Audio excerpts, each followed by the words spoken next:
Hey, what's up, guys? I'm just going to give people a second here to get on. Comment where you're watching from, and hopefully you guys can hear me okay.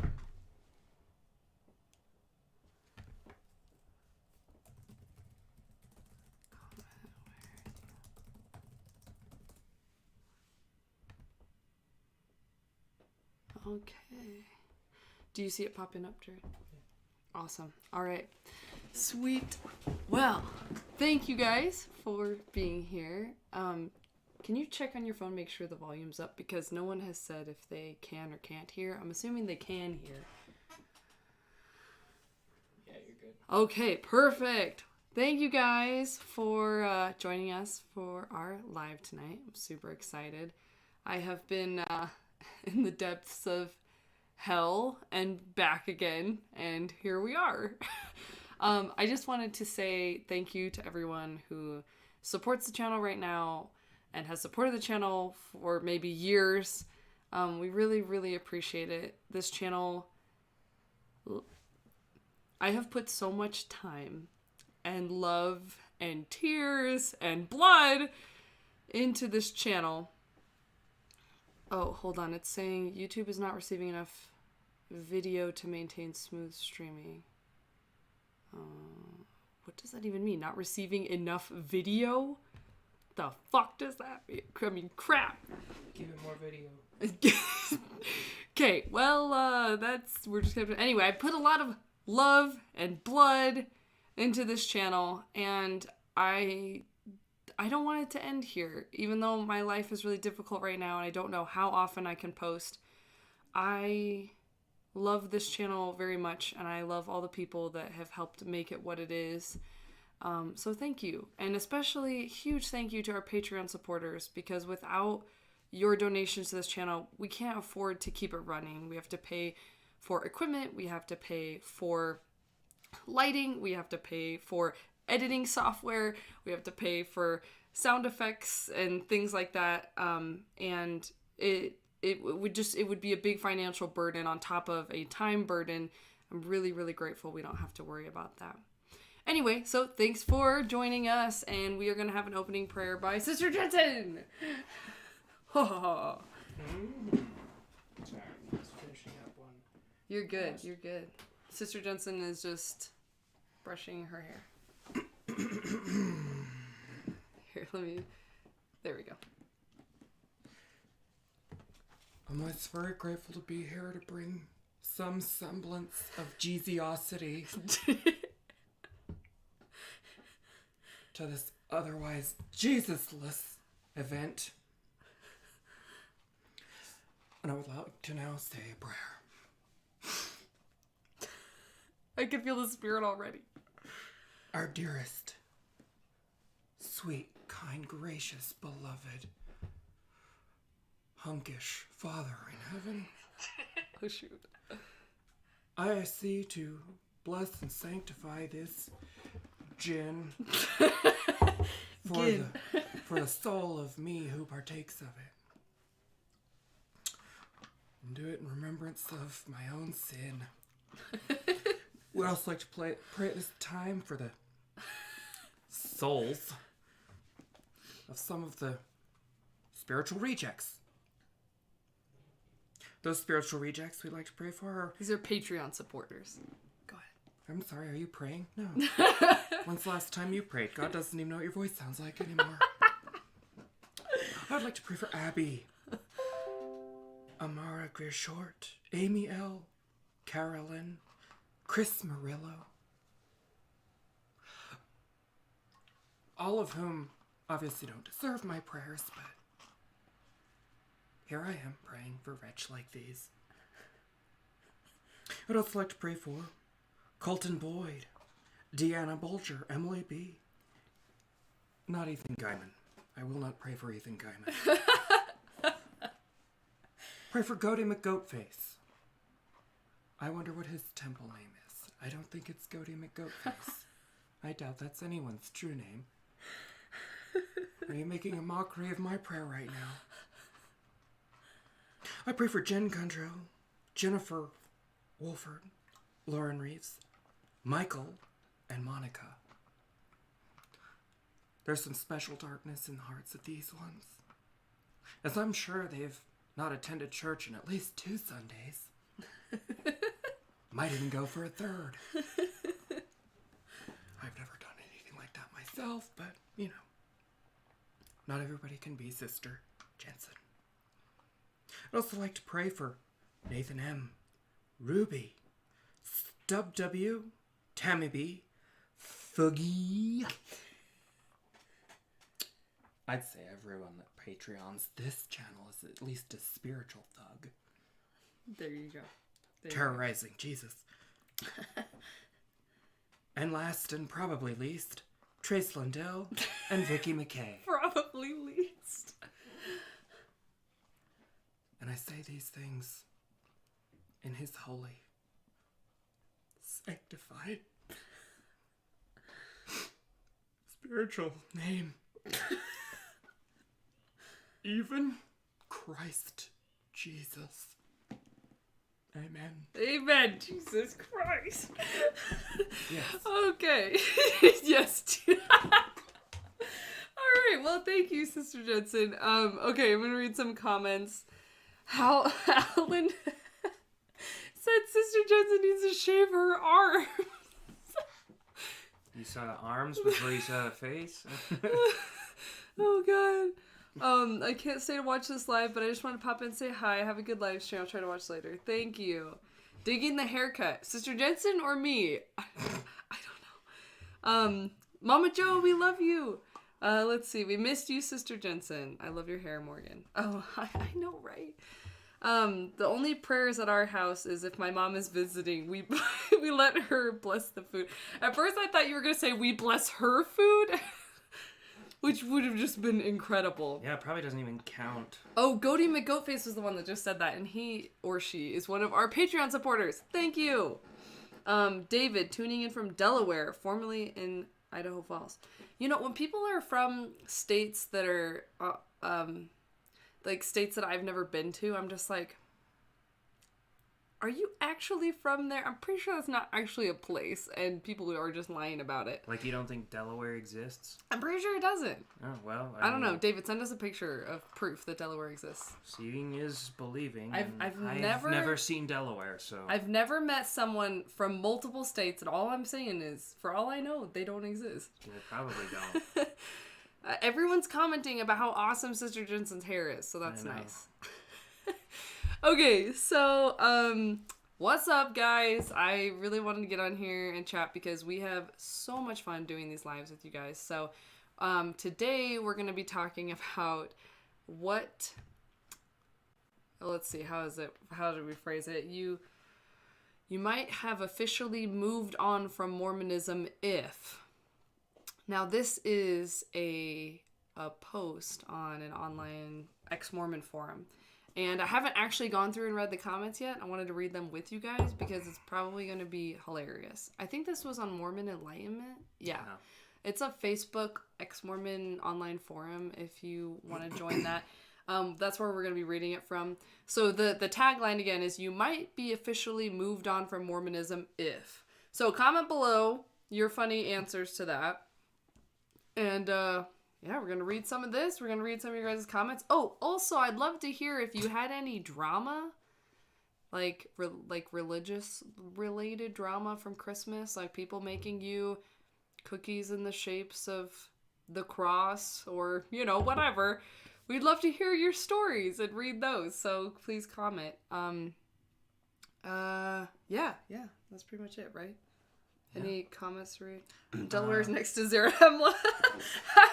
Oh no. Delaware might be Zarahemla. I don't know. I liked the Howlin' Alley saying, the best part of your haircut is how you preserve the length on your left side so you can continue the hair flip we have all No! It was funny because I looked down and saw that comment. I did it at the same time. As I That's looked why up, you were laughing. I saw you. You guys, I feel very loved, alright? That's all I can say. I feel very loved and judged a little bit. Okay, so let's start reading these. Oh, it looks like we lost connection for a minute. Oh, no, we're good. Okay. Okay, I think people are arguing about what day of the week it is. I'm not sure what that is about. Okay, here we go. You might be officially moved on from Mormonism if you're now a bourbon geek. Oh. Hey, wait, I can actually share this with you guys. Either that or you're really bad at being a Mormon. I don't know. Hold on, I think I can share this so that they can see it too. Display capture. Oh no, what have I done? Good God. Rachel Workman said, I work Just every kidding, Sunday. cancel. I forget if it's Saturday or Sunday all the time since it doesn't matter anymore. And Oh, that's I what get that was. that. Window That's what I capture. did. We lived in Rexburg, Idaho. 98% Mormon. Oh, there it goes. And I worked at Wendy's. And they tried to schedule us. They tried to make it fair, you know. We'll make it. Everybody has to work, you know, every third Sunday or whatever. That's what my manager said. And I was like, nah, man, work me every single Sunday. And he's like, then you won't be able to go to church. And I was like, yep. Oh no. Uh-oh. Jared was a really stalwart Mormon, as you can tell. Yeah. Okay, how do I get the webcam? You were probably just like, it's so unfair that they work you I every Sunday. Why- probably did Why do think you that. get screwed over like that? Oh, it's not fair. I remember when you stopped paying tithing, and I was like really sad, but like also happy, because I was like, if he's not paying tithing, we get more money, but because he's the one that's sinning, I still get all the blessings. So it was like a win-win when Jane stopped paying tithing. Okay, right. That looks like people can read it now, right? Yeah. Looks good. There we go. This will be so fun. Okay. You're a bourbon geek. Okay. Any, Jared, just hit me up with any funny comments to read. Yeah. All right. So you've officially moved on from Mormonism if you said no thanks to an offer of a second anointing. You know, I'd be surprised if anyone would get offered a second anointing unless they were really, really active. So that would be kind of shocking. That'd be... I mean, I'd say yes. You would... Like, even now. Hell yeah, are you kidding me? That's I a would good totally point. get a second anointing. That ensures my calling election. I can't go to hell if I get that. That's what that means. And B, like, who's gonna pass up that chance? I'm gonna corroborate Todd Phillips' story. I'm like, no, he was full of shit. They actually baptize your balls in that. Oh one. no! He didn't include that in his tell-all. All right, next comment. You couldn't tell anyone what the names of the current general authorities are, and term general authorities makes you think of political positions or basically anything other than prophets. No, that's actually right. I think general authorities will always make me think of Mormonism. Well, yeah, that part, but the first part's totally right. Like, I know that Renland is a general authority, like, is an apostle, but I Right. think he's the last one I, like paid attention for. Well, I didn't pay attention. Like, I was checked out before he came into the mix, but I remember his name coming into the mix. And I don't know how many have been since then. Yeah, there was like 3 new ones back to back when I Gong? left. Is he an apostle now? Honestly, I have no idea. That's crazy. That's actually a good point. I don't know who the last 3 apostles are. No, it's a good feeling, honestly, because, and that's where I feel like That's when you move on from ex-mormonism. That's kind of what I've been feeling lately, and that's, like, I kind of do have this feeling of, like, man, like I see John DeLynn posting, like, awesome stuff, and I'm like, man, I should watch that, and then I'm just like, but why?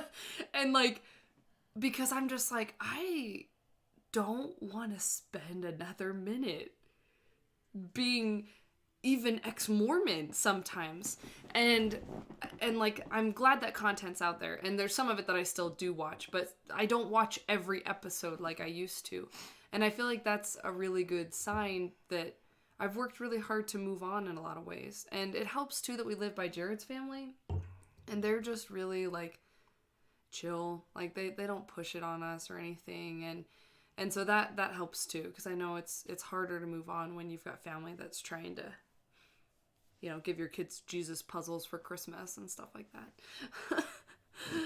Anyway, comments, Jared, anything good? Patricia was saying, I saw Sister Jensen on an interview, 9 Exmos on why they left. He looked like a child. Extremely cute. Was that? That's the one we did with, what was his name? John? So that was like, I thought it was some Sister Jensen thing I did and forgot about. No, that was that God, ex-mormon video we did. I am cute as hell, though. That's true. That's true. I mean, I would tap that. Anyway, all right. So I had to ask my family who they took a picture with. They said it was a Mormon celebrity. Oh, so was it like you didn't recognize the person, or like... It might have been somebody who's popular within Mormonism, like, I don't know. Stop! What? I thought you were laughing because I flipped my hair. Oh, no. He's just laughing because he's drinking gin and wine. No, I'm drinking wine. Wait, what's this? Well, that's gin, but I haven't drank it yet. Oh my god. Alright, okay, let's read some more comments. Okay. You've successfully been nourished and blessed after every meal, even though you haven't blessed and asked for such in years. Yeah, that's true. Sorry, I'm bad at reading out loud, guys. I have not been poisoned by anything. Although just about everything I've eaten in the last 2 weeks has definitely not nourished nor strengthened my body. I don't know. That wine... Jesus drank wine. He even made wine for people to drink. The wine's probably the healthiest. Oh, no. I've ate all day. Oof, I'm ready for tea. I actually ate really healthy today, unlike you, sir. I don't even think I've drank water I mostly in the last just month. didn't eat, which is why I mostly just didn't eat. So there's that. Okay, anyway, you don't fear every decision and feel guilty for choosing what you think is best. I'm not gonna lie, not totally there yet, but I'm getting there, and it makes a huge difference.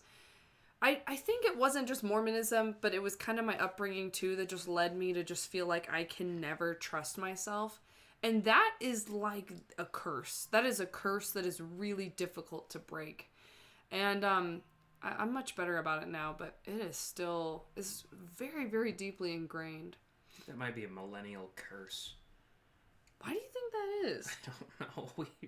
We just have shitloads of anxiety and indecision, and I don't know what happened to us. I know, yeah.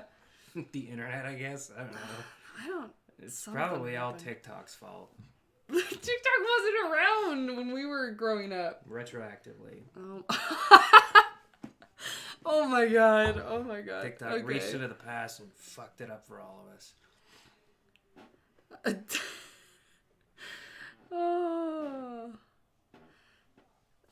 Yeah, I had no idea who it was. Oh, so Rachel was saying that her family took a picture of the Mormon celebrity. She said, I had no idea who it was, but it was some kind of general authority. Okay, let's see. Your family has been blessed or grown without a single priesthood blessing in years. Damn. I always just kind of looked at the things that people called blessings and would be like, yeah, I mean, that was probably going to happen anyway. Right. It was always shit like, and nobody had to get any major surgeries this year. What a blessing. Like, yeah, I guess that's something to be grateful for. But do you think that's because of your valiance? Right. Maybe that would have happened anyway. So I'm realizing I probably shouldn't be sharing the Mormon Enlightenment post just because some people aren't actually publicly out because this is a private group. So sorry about that, guys. I probably just shouldn't be sharing it. Rachel from Postmortem Parenting said TikTok is now bigger than Google. Ugh. I don't even know what that means. How is something bigger than Google? I don't know. Does that mean people use it more? Google is bigger than the Beatles, who were bigger than Jesus. So just to scale this shit for you guys, like. Oh no! Oh man. Okay.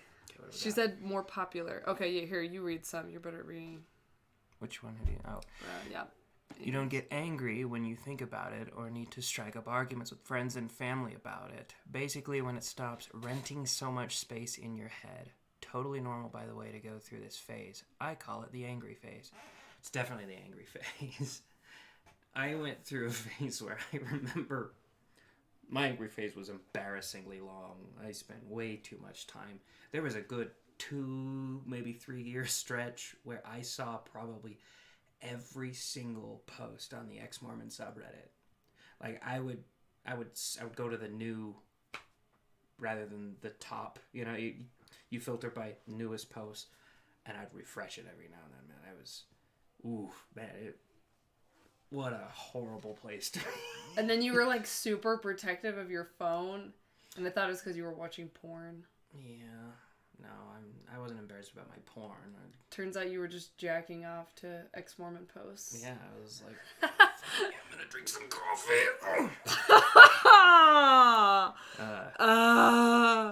Well, good thing I set the monetization off on this video. I knew that you wouldn't be trustworthy. That's okay, I already cussed. I never told you I would be trustworthy. I know, but I knew that you couldn't do it. I don't really try. No. It's okay. Okay, so you aren't afraid to look critically at your beliefs and change your opinions if the evidence so indicates. I'll be honest, I don't believe almost anyone who says that. It's a good goal to aspire to. I think most people, I don't know, I probably say I'm like that, and I'm probably not very much like that. I admit when I'm wrong. And then I'm never wrong, so. I've never ever seen Jared be wrong, guys. No, honestly. Literally never been wrong. Never. We're a very patriarchal family, actually, still. And so it's just not possible for him to be wrong. No, I think all joking aside, I think it's a good thing, you know, to try to look critically at everything. I think it's not a thing that hardly anybody has. Like, even less than you would think. Even, like, you go to once you leave the Mormon worldview, oftentimes you'll join the secular worldview. And I don't think that the people in the secular worldview are any better at critically looking at their own shit than Mormons are. Maybe a tiny bit better. I don't know. Maybe I'm just a cynical asshole. Jared is pretty cynical. That's what I used to hate about you. I was like, oh, he's just too cynical. He needs to have more faith. I think I'm probably not cynical enough. Oh, God. That's how cynical I am. Oh, my God. Jesus Christ. Oh, my God, you guys. So my 3-year-old, our 3-year-old, that would be a funny way to tell you you're not the father. My 3-year-old. You bitch. Our 3-year-old son, he says no to everything. And so the other day I'm like, Jesus is just one of my favorite swear words now. If you're Christian, and I apologize, but I say Jesus, like if I drop something, I'm like, oh, Jesus, or whatever. And so he says no to everything. So I dropped something and I said it, and then he's like, no, Jesus. I was just like, all right, sure.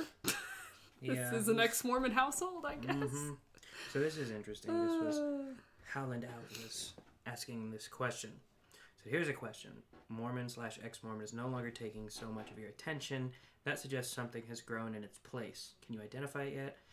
I suppose some of it is family. Some of it is us on your channel. Some of it is a demonstrated determination to be there for us/others. You're doing good even now. What is it? Oh, that's a great question. You know, part of the reason why I haven't posted in so long is because I do feel at a loss for how to handle this channel moving forward, because I just can't see myself being like a lot of other ex-Mormon channels where they keep talking about it and talking about it forever. I'm not saying that it's wrong to do that. I think it's great that there are people doing that for the ones that need it. I feel like I really don't think about Mormonism on a daily basis anymore. I don't even think I really think about it on a weekly basis.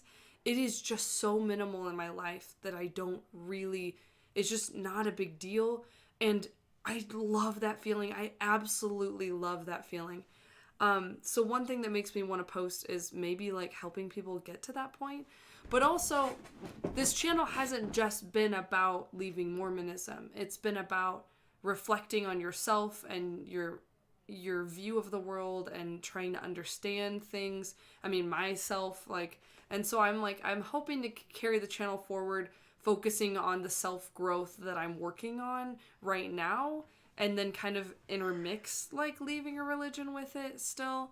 I'm not sure, but that has been some resistance as far as, like, regular posting. I'm like, I don't want to get up here and be like, Brigham Young, blah, blah, blah, blah, blah. I'm just like, I'm not there. Like, it's not, my heart's not in that. I don't want to talk about that. I'm glad that there are people that do want to talk about it because I think it's important, but I'm just, I don't know, I'm moving on. And it feels good. It feels good to graduate from being Mormon, but it feels even better to graduate from being ex-Mormon. It just doesn't have a pull in my life. And I'm not saying it never affects me, but it feels so, I feel very free. Anyway, that was a very long-winded answer. I remember somebody, like, a couple of years ago talking about how we need to, like, make a Tinder, but for ex-Mormons, for people who have left the church or whatever. And I was like, I'm not in the dating world. I don't think I'm ever going to be in the dating world again. But if I were, I think I'd rather just go for someone who doesn't know anything about it at all. But anyway, it feels refreshing. Yeah. But I think the question was more like, when you leave first, it occupies your mind a lot. Yeah. But then he was asking, what is occupying your mind now? Yeah. And I think a lot of the energy that I shot toward ex-Mormonism, for lack of a better term, I'm trying to shoot at different places. Like, I've been trying to read a bunch of books on different philosophy of men. Oh no! Not really mingled with scripture. Some of it's mingled with scripture, So Some I of guess I'm exactly what they said I was gonna be. The rest of it I just fill with cocaine. Oh my god. I got really into cocaine. I didn't, but What do you guys feel with the void in your life when you've started slowing down on, like, ex-Mormon or ex-Jehovah's videos, if any of you have experienced like that? I think for me, I've been focusing a lot on, like, perfectionism and guilt. Guilt is a huge problem for me. It's, it is related to Mormonism. Mormonism didn't help, but I think my upbringing was more, like, the issue. I don't know. They both were part of it for sure. So I've been trying to, like, work through that because it's really hard for me to not feel guilty over things that are just so arbitrary. all right. Well, what do we got now? Yeah, so comment below what you fill your ex-Mormon time with now. Holy shit, is it already 8 o'clock? Oh wait, we started at 7:30. Yeah. I thought we started at 7. I was like, oh my god. I'm so sorry, everyone. Okay, go ahead. Hey, this is funny. You don't think to withhold a social media update from a store or a restaurant on a Sunday because you don't care what Sister Jensen or your grandma might think about your salvation. No way! Jared, you're famous! So wait, famous. It's probably not you. It's probably just like a generic It could be Sister Jensen. Jensen is a or pretty, the other Sister yeah, Jensen. there's the other Sister Jensen, but it's also a generic name. Yeah, no, it's probably... No offense, Jensens. It's just common. Yeah, no, it is. That's so funny. I do think one of the gifts of leaving a religion is, like, it does force you to not care what people think. Because you're used to having all these people think about you a certain way. You have to break out of it. It's very uncomfortable, but it's very good for you. Okay, next one. If every plea from family members begs you to reconsider / listen to the Spirit / remember your testimony, etc., and you are completely unmoved by their pleas, and then she put a little gif of Stanley from The Office just, like, blinking. Love it. You feel Stanley-ish rather than Dwight-ish toward the... Yeah. Yeah, ambivalent rather than hostile. Yeah, I love that. Usually when somebody does that for me, I'm like, oh, that's nice of you to give a shit. But about no, my salvation. Thank you. No, thank I always you. think of it like Penn Jillette, the magician. He talks a lot about how the nicest people he knows are the people who proselytize to him.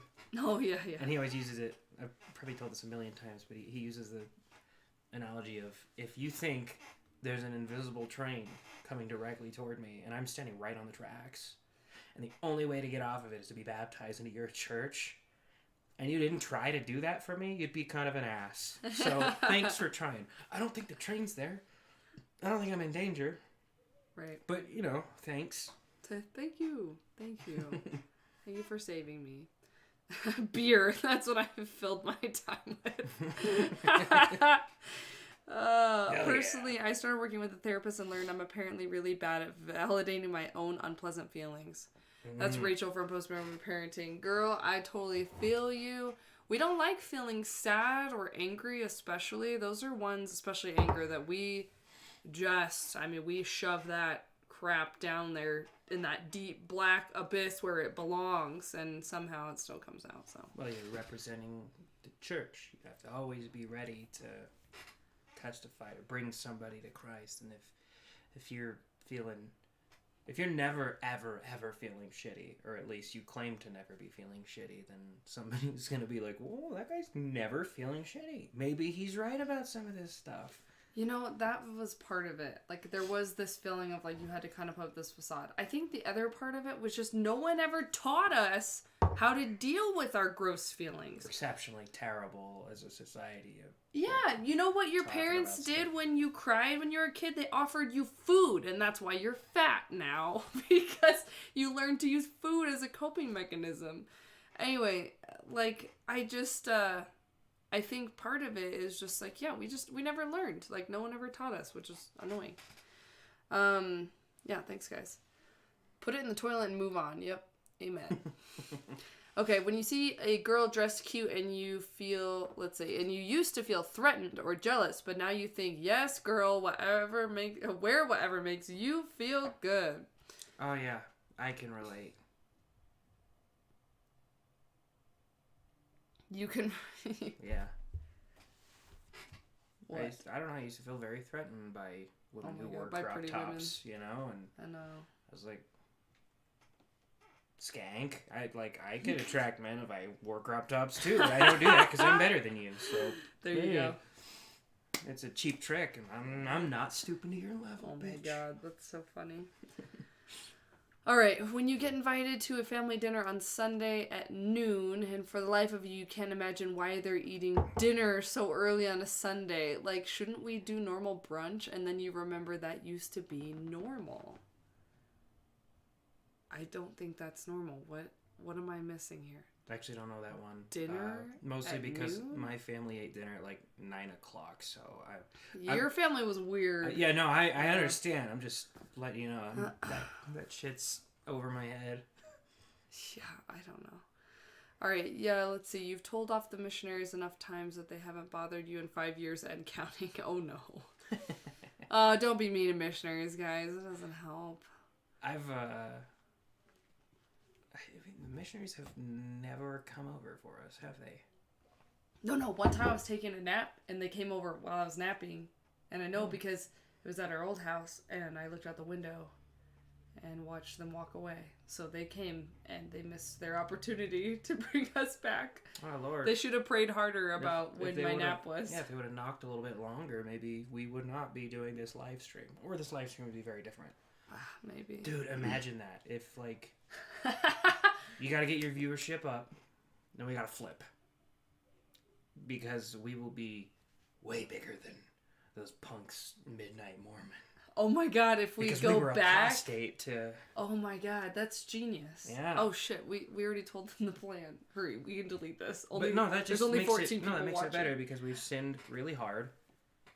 Even harder since we claimed we were gonna do that, but we'll have to just be more sincere, I mean, truthfully, like, clickbait works, sadly. Hell yeah. It really does. Yes. If I posted a video and it was labeled, I'm going back to Mormonism or whatever, it would get so many clicks. Anyway, not gonna do that. I try really hard not to do clickbait because it's really annoying. Rachel said we had dinner at noon on Fast Sundays. I don't get it. That makes sense. Well, No. no, on Fast Sunday because you're supposed to fast for breakfast and lunch. So you just move dinner up to lunchtime. Oh, that's funny. That is funny. I did not understand that. Okay, let's see. You take your records out of the church while my grandma is still alive. I was scared to tell her. Oh, that's a big deal. That is a big deal. Yeah. Yeah. I've heard some friends of mine tell me, like, I can't remove my name until my grandma dies or it might kill her. That's hard. That's really, really hard. I think a lot of people would listen to that, like, from the outside, would listen to it like, come on, that's not really gonna happen. But, like, Right. it is a huge deal to remove you're excommunicating Well, yourself. and it's a huger deal for our grandparents' generation than it is for our generation, because they were taught to be way more afraid than we are, and we were already taught to be pretty afraid, but their generation is like terrified of stuff like that. Sorry, did you? Oh, no, okay. All right. Da-da-da. Let's see. Reading another one. You look at how happy your life is and realize it's 100 times better without the prayers, Sunday worship, tithes, calling, prep, fasting, garment wearing, visiting, the teaching, temple attendance, Joseph Smith, brainwashing, Book of Mormon, etc., and especially without the guilt. And then she said, and sex is a lot of fun.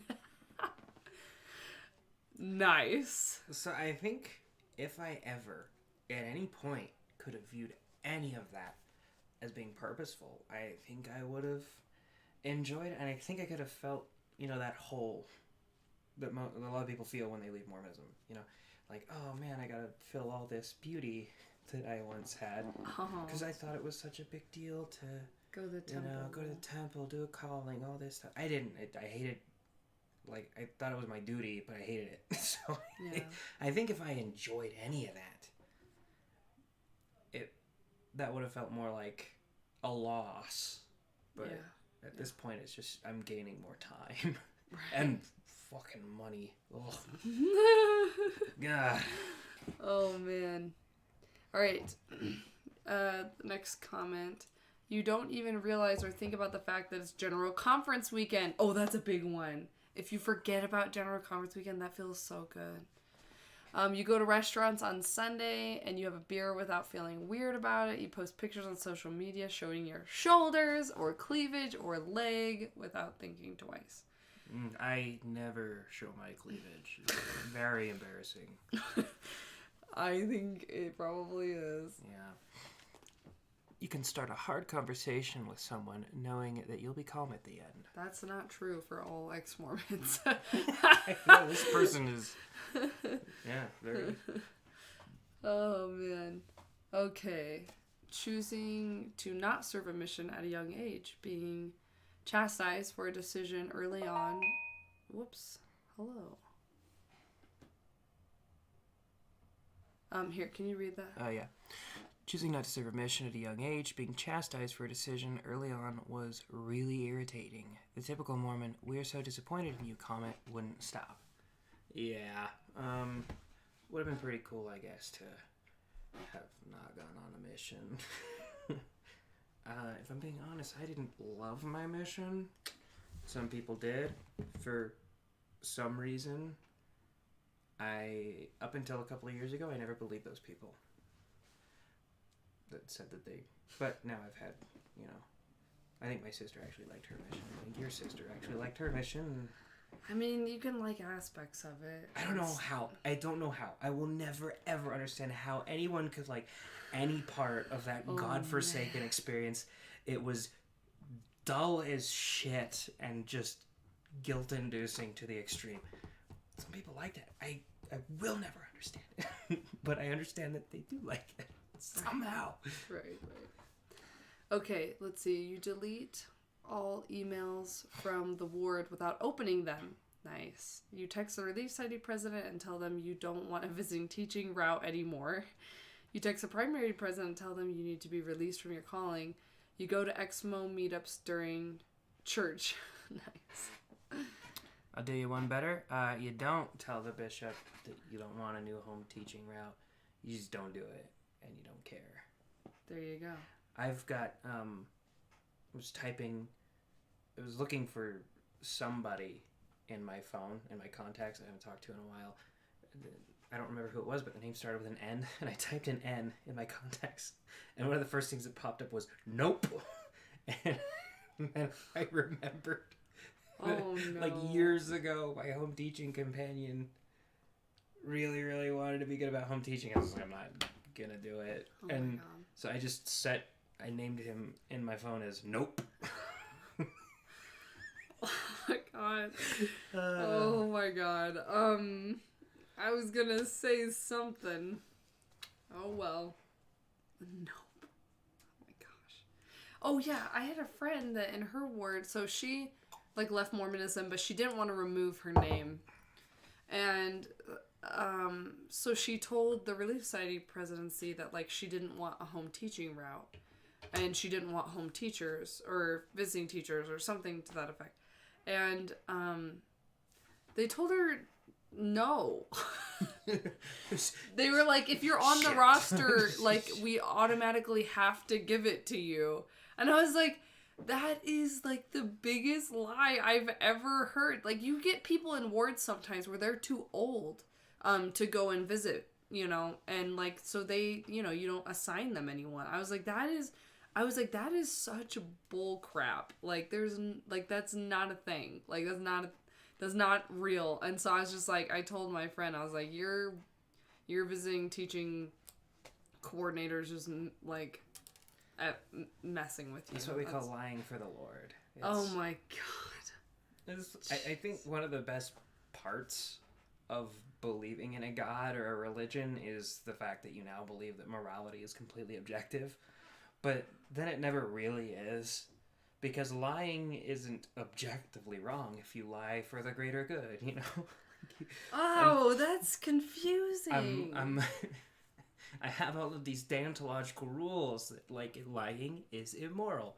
Well, I mean, I lied to that girl and told her that, you know, we have to give her home teachers so that she would have home teachers, so...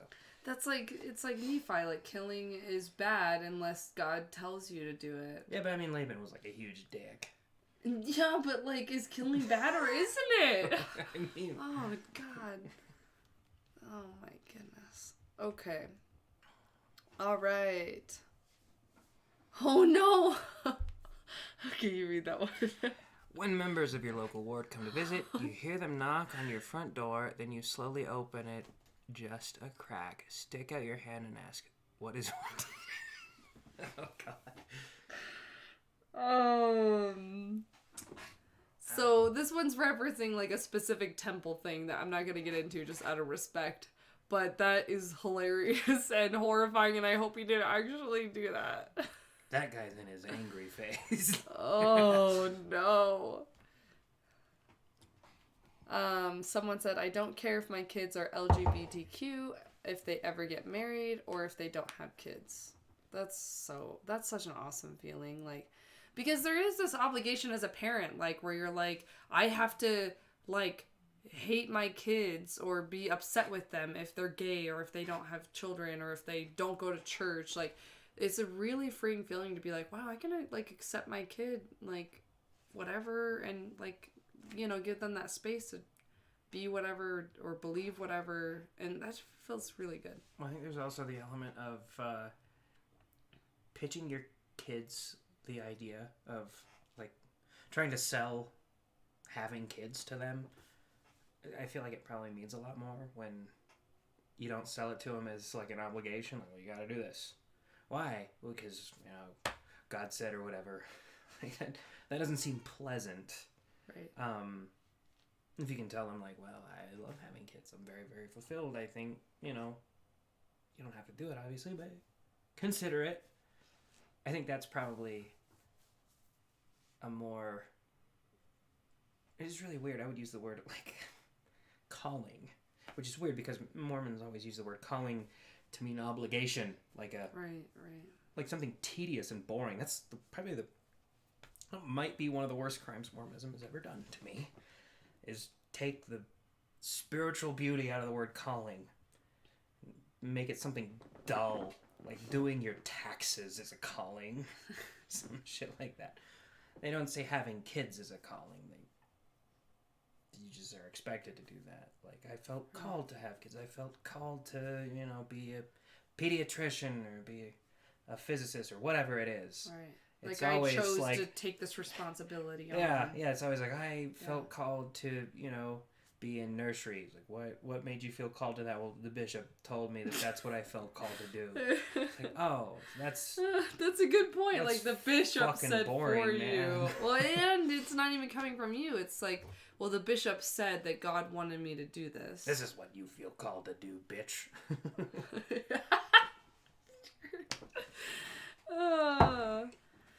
I didn't know. I thought I hated kids. That's crazy. Thanks, man. Let's see. Kate said, I was told no when I asked to not have visiting teachers. They told her no, too. Holy crap. Oh, my God. I think there maybe some words are treating it like a policy, and that is just the stupidest thing I've ever heard of. Anyway. Fun times. Go ahead. When you replace a portrait of a Mormon Jesus with a portrait of Bill Murray next to your newly built whiskey cabinet. Well, I don't know why you can't just have Jesus next to your whiskey cabinet. That just seems disrespectful that you replaced him. But... No, Jesus can only go next to wine cabinets. Wine cellars. I don't know what the whiskey situation was like in Jerusalem. Difficult times, yeah. Oh my God, that's You funny. don't need to keep discussing it over and starting debates with your Mormon friends because, simply put, it's no longer worth considering. Oh. I love that. I do feel that. Like, sometimes, like, it's like this, like, oh, I could answer that, and then it's, I just, it doesn't matter. They're not going to listen anyway. And you're just like, oh, well, just let it be. Oh, to me, it was more of like a hobby. There was a while during my angry phase where I, like, wanted to go to church. I'm talking about after, but... No, I'm saying, like, I, like, wanted to go to church. I wanted to watch General Conference. Well, that's what everyone wants. I wanted to be mad. And I wanted to be like, actually, you're worshiping a pedophile. And have people be like, what? This guy knows a lot of things. And then eventually you're like, okay, it's a little cringy. I don't want to think about this. It's like being raised... Now it feels like being raised in a club of a bunch of people who called themselves Jedis, who believed in the Force, and like looking back and remembering that point in my life where I was like, do you know that there's no evidence that the Force even exists? It's like, dude, why do you care? Why are you trying to talk to these people? They think they're fucking Jedi. Just stop talking. Go do something fun. Right. Well, and it's hard, especially like if you have a spouse or kids or parents or whatever that are super involved. It's hard to get to that point. But it feels good if you can get to that point as much as you possibly can. I think the best thing you can do for yourself with Mormonism, like, okay, so this might sound kind of might sound whatever. They say that whole thing of like you can leave Mormonism, but you can't leave it alone. And it's horribly naive of them to say that because they don't understand what they're saying. But I do think that the very best thing you can do for yourself is get yourself to a point where you can walk away and really leave it behind.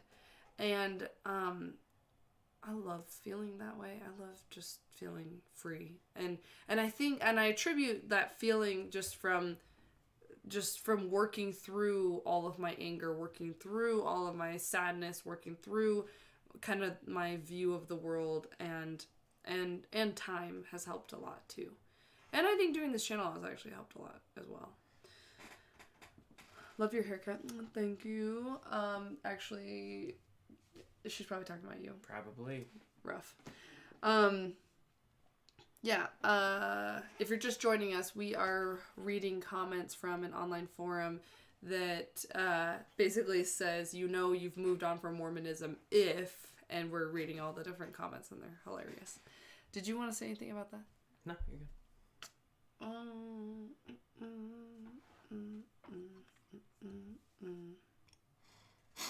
Hey, you want me to read this or what? Oh, yeah, this is great. When you stick awful memes in between pretty stuff in your story because you just don't give a fuck and you love making active Mormon squirrels. It's funny because if you have a bunch of pretty things and then something bad, then someone is like, oh, I trust this thread. It was great because the meme that she posted with us just says, my drug of choice is the love I get from Jesus. I'm just playing. It's dick. Oh, no. I get it. Let's see. When you plan various things on Sunday without even batting an eye because it's just another day. I love that feeling. I'll be honest with you. Do. I don't. Oh my God, no. I can't tell you. I miss that. That's the only thing I miss about being fresh out of the church. Is that feeling of an entire day. Like it's like it gives you literal time. Your weekend is just doubled out of nowhere. So you miss remembering that it how free you are on Sunday. I get sad sometimes. I'll be like Oh getting God. Chinese food on a Sunday or whatever, and I'll be sitting and they're like, it's Sunday. That used to be a thing. But when I first left, it was like, fuck yeah. I'm getting Chinese food. It's a Sunday. I'll do whatever I want. Who cares? I'm going to go to Walmart after this. I don't even need to go to Walmart, but I'm going to go because who cares? I could get beer too there if I wanted. Sometimes I forget it's Sunday until I pass the 2 churches in our subdivision on my way out to go run errands. Yeah, I'm still not sure which one we belong to. They're Oh my God. seriously I did visit once, so I know which one. They're equal distance It's the one. from our house. I'm not gonna say They're where. 2 blocks. Creepers are gonna come burn our house down. All right. Let's see. When you Zoom with your sisters, the first Sunday of the month, and it takes you a year to realize everybody else in the Zoom call is hungry. Oh, okay, got it. Sorry, that was confusing me. Hungry Zoom calls are the worst. Okay. You believe you are. Oops. Sorry, guys. Let me close that out. Okay. You believe you are as worthy as you are. Wait. You believe you are as worthy as you are. You believe you are worthy as you are. Like right now. She's saying. Got him. Yeah. I'm not used to that concept of being worthy, so it's sinking in. Let's see. I don't like the idea of having to work toward it. But, you know. Mark said, the extent to which you can leave it alone depends on your personal process of closure. It's a little like the Matrix. Once you feel free, you feel the absolute need to free others. Big Mormonism just needs to suck it up.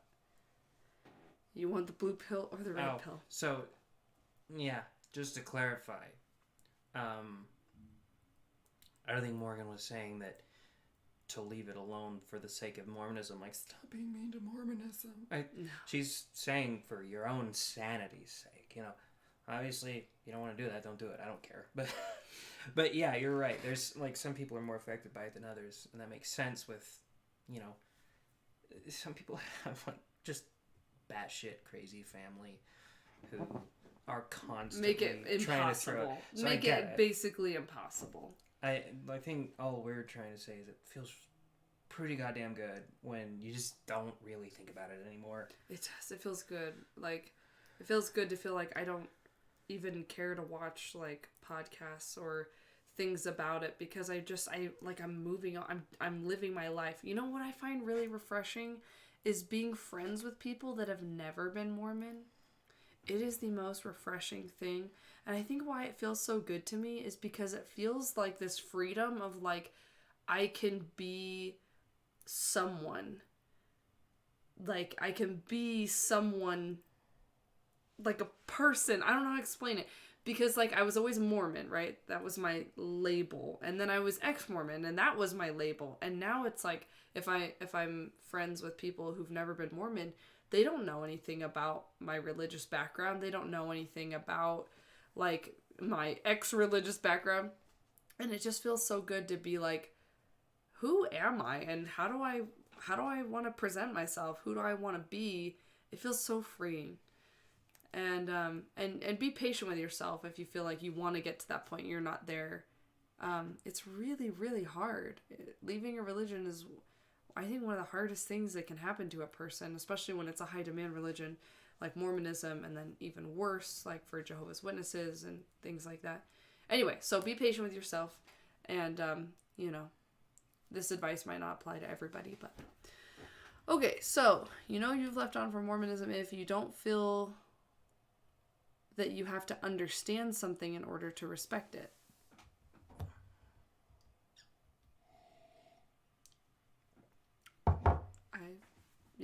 I have no comment about that. I think they're probably just talking about, like gay people, you know? You don't have to...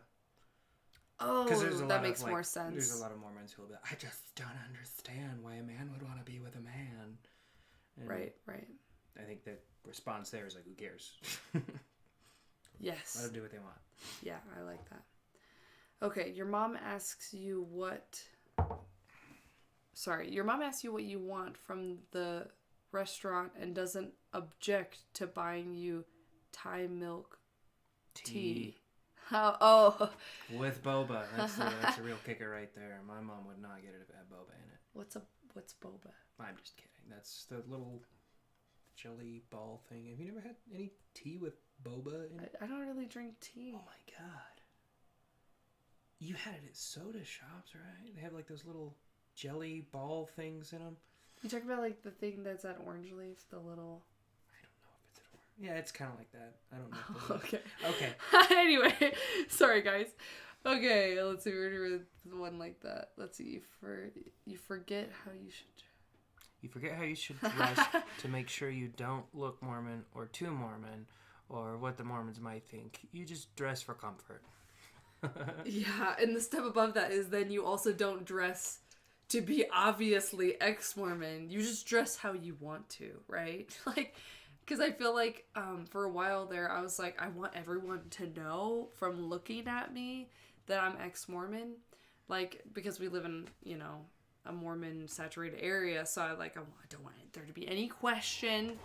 And I'm like, I just don't care. Like, if people bring it up, I'll just be like, oh yeah, no, I'm not Mormon. And see, that's a way that it makes more sense for women. Because you guys have your low-cut shirts. You guys have your short shorts.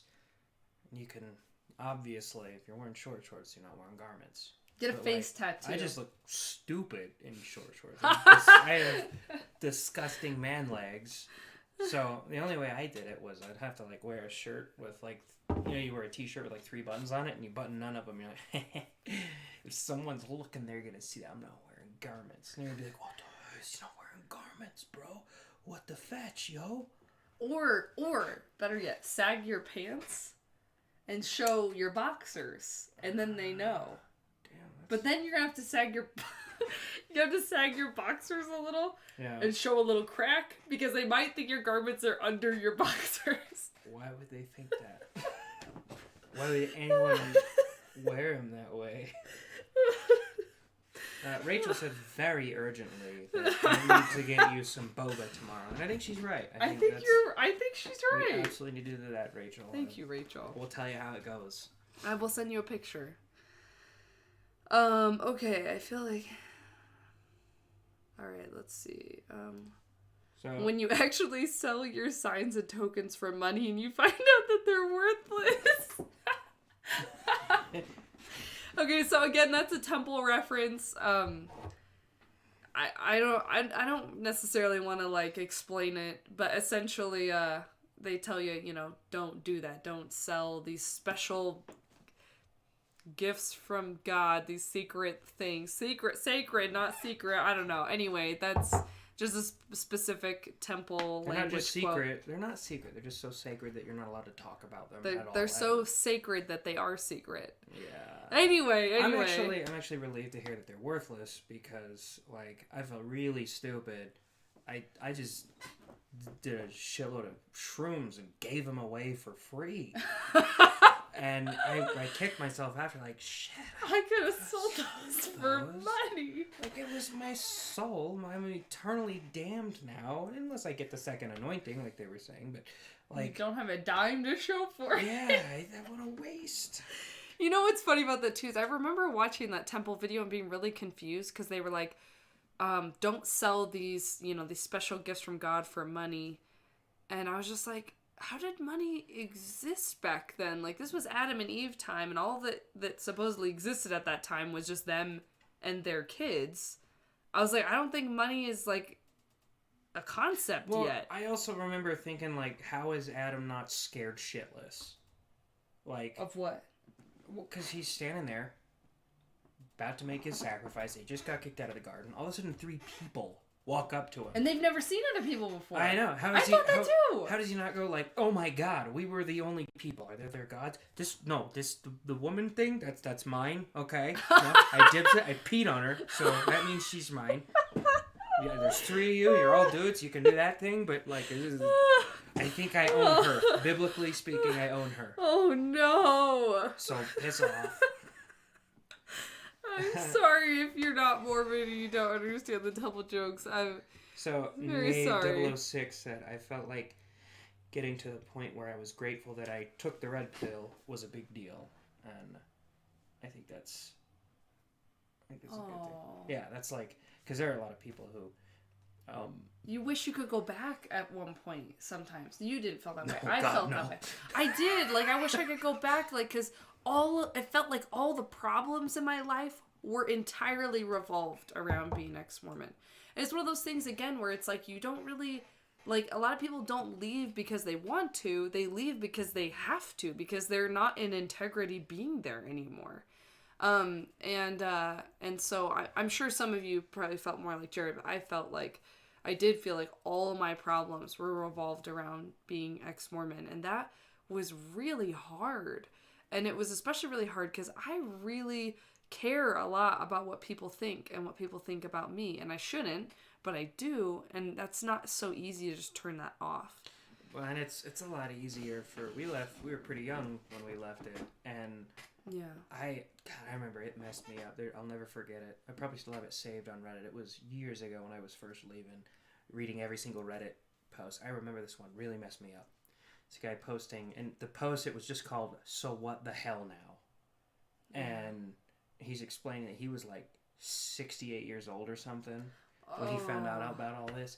And he talked about how my only feathers in my cap were the idea that all of my children had gone on missions and all of them had been married in the temple, and now that means nothing to me anymore. God. And I was just like, good God, that's absolutely it would be heartbreaking. pretty difficult to take that and then be glad that you took, the red pill, so to speak. Right, you're like, I could have just died happy. Yeah. Like, that's hard.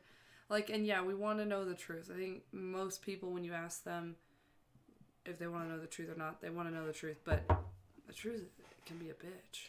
A snail tickler said you can always go back into the Mormon Matrix. They'd love that. And you weren't around, but we already decided we're going to do that.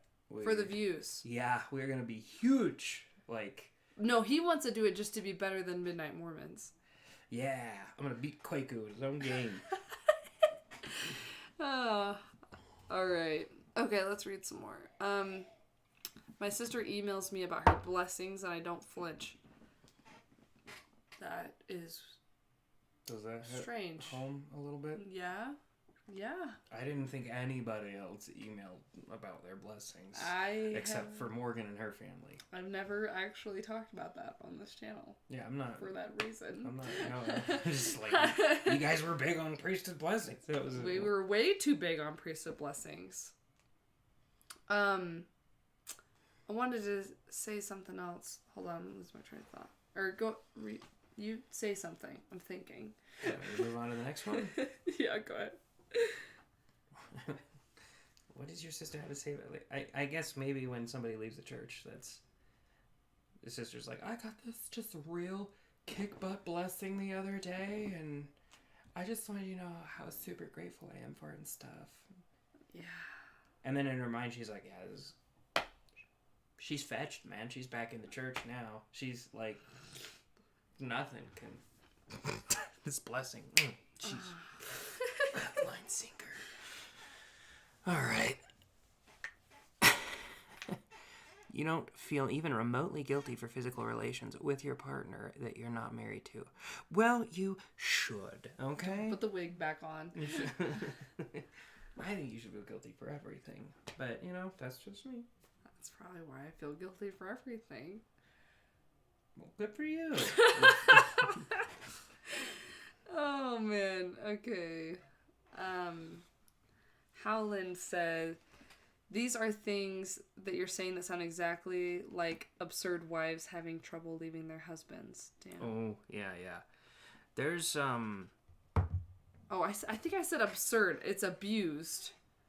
Guys, I'm really bad at reading out loud. Absurd. I'm not actually that bad about reading out loud. I'm bad about reading out loud in front of people because I get really nervous and then I just do horribly. I don't know, maybe. We've just been watching a lot of It's Always Sunny in Philadelphia lately, and she's just reading everything the way that Charlie Day writes in It's Always Sunny.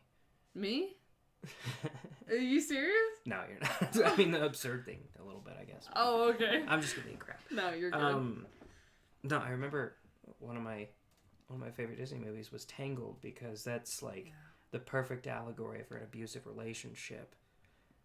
Especially that part where Rapunzel is like... I can feel the ex-mormon Holy Ghost. Where she finally leaves the tower. And there's just a montage of her being like, oh my god, I feel so free. This is amazing and wonderful. And then the next one, she's just like, I'm the worst daughter in the world. I need to die. My mom hates me. And it's back and forth like that a bunch. And it's funny because I think it was supposed to be an allegory for... Well, it's not even an allegory. It's like a direct... She was in an actual abusive relationship, but it applies very, very well to people who leaving the tower, leaving Mormonism. Yeah. And so, yeah, you can apply a lot of the same thought process to you really can. Women who leave abusive husbands. I think it's very similar. It really is. And, like, not to... Because I think I'd much rather be Mormon than have, like, an abusive spouse, but... There's certainly like a parallel for sure from what I've heard people say and from what I've experienced. Linda Mundy asked, have you found another church yet? I don't think I've really looked for another church. I've visited several churches since I'm not a leaving. churchy guy.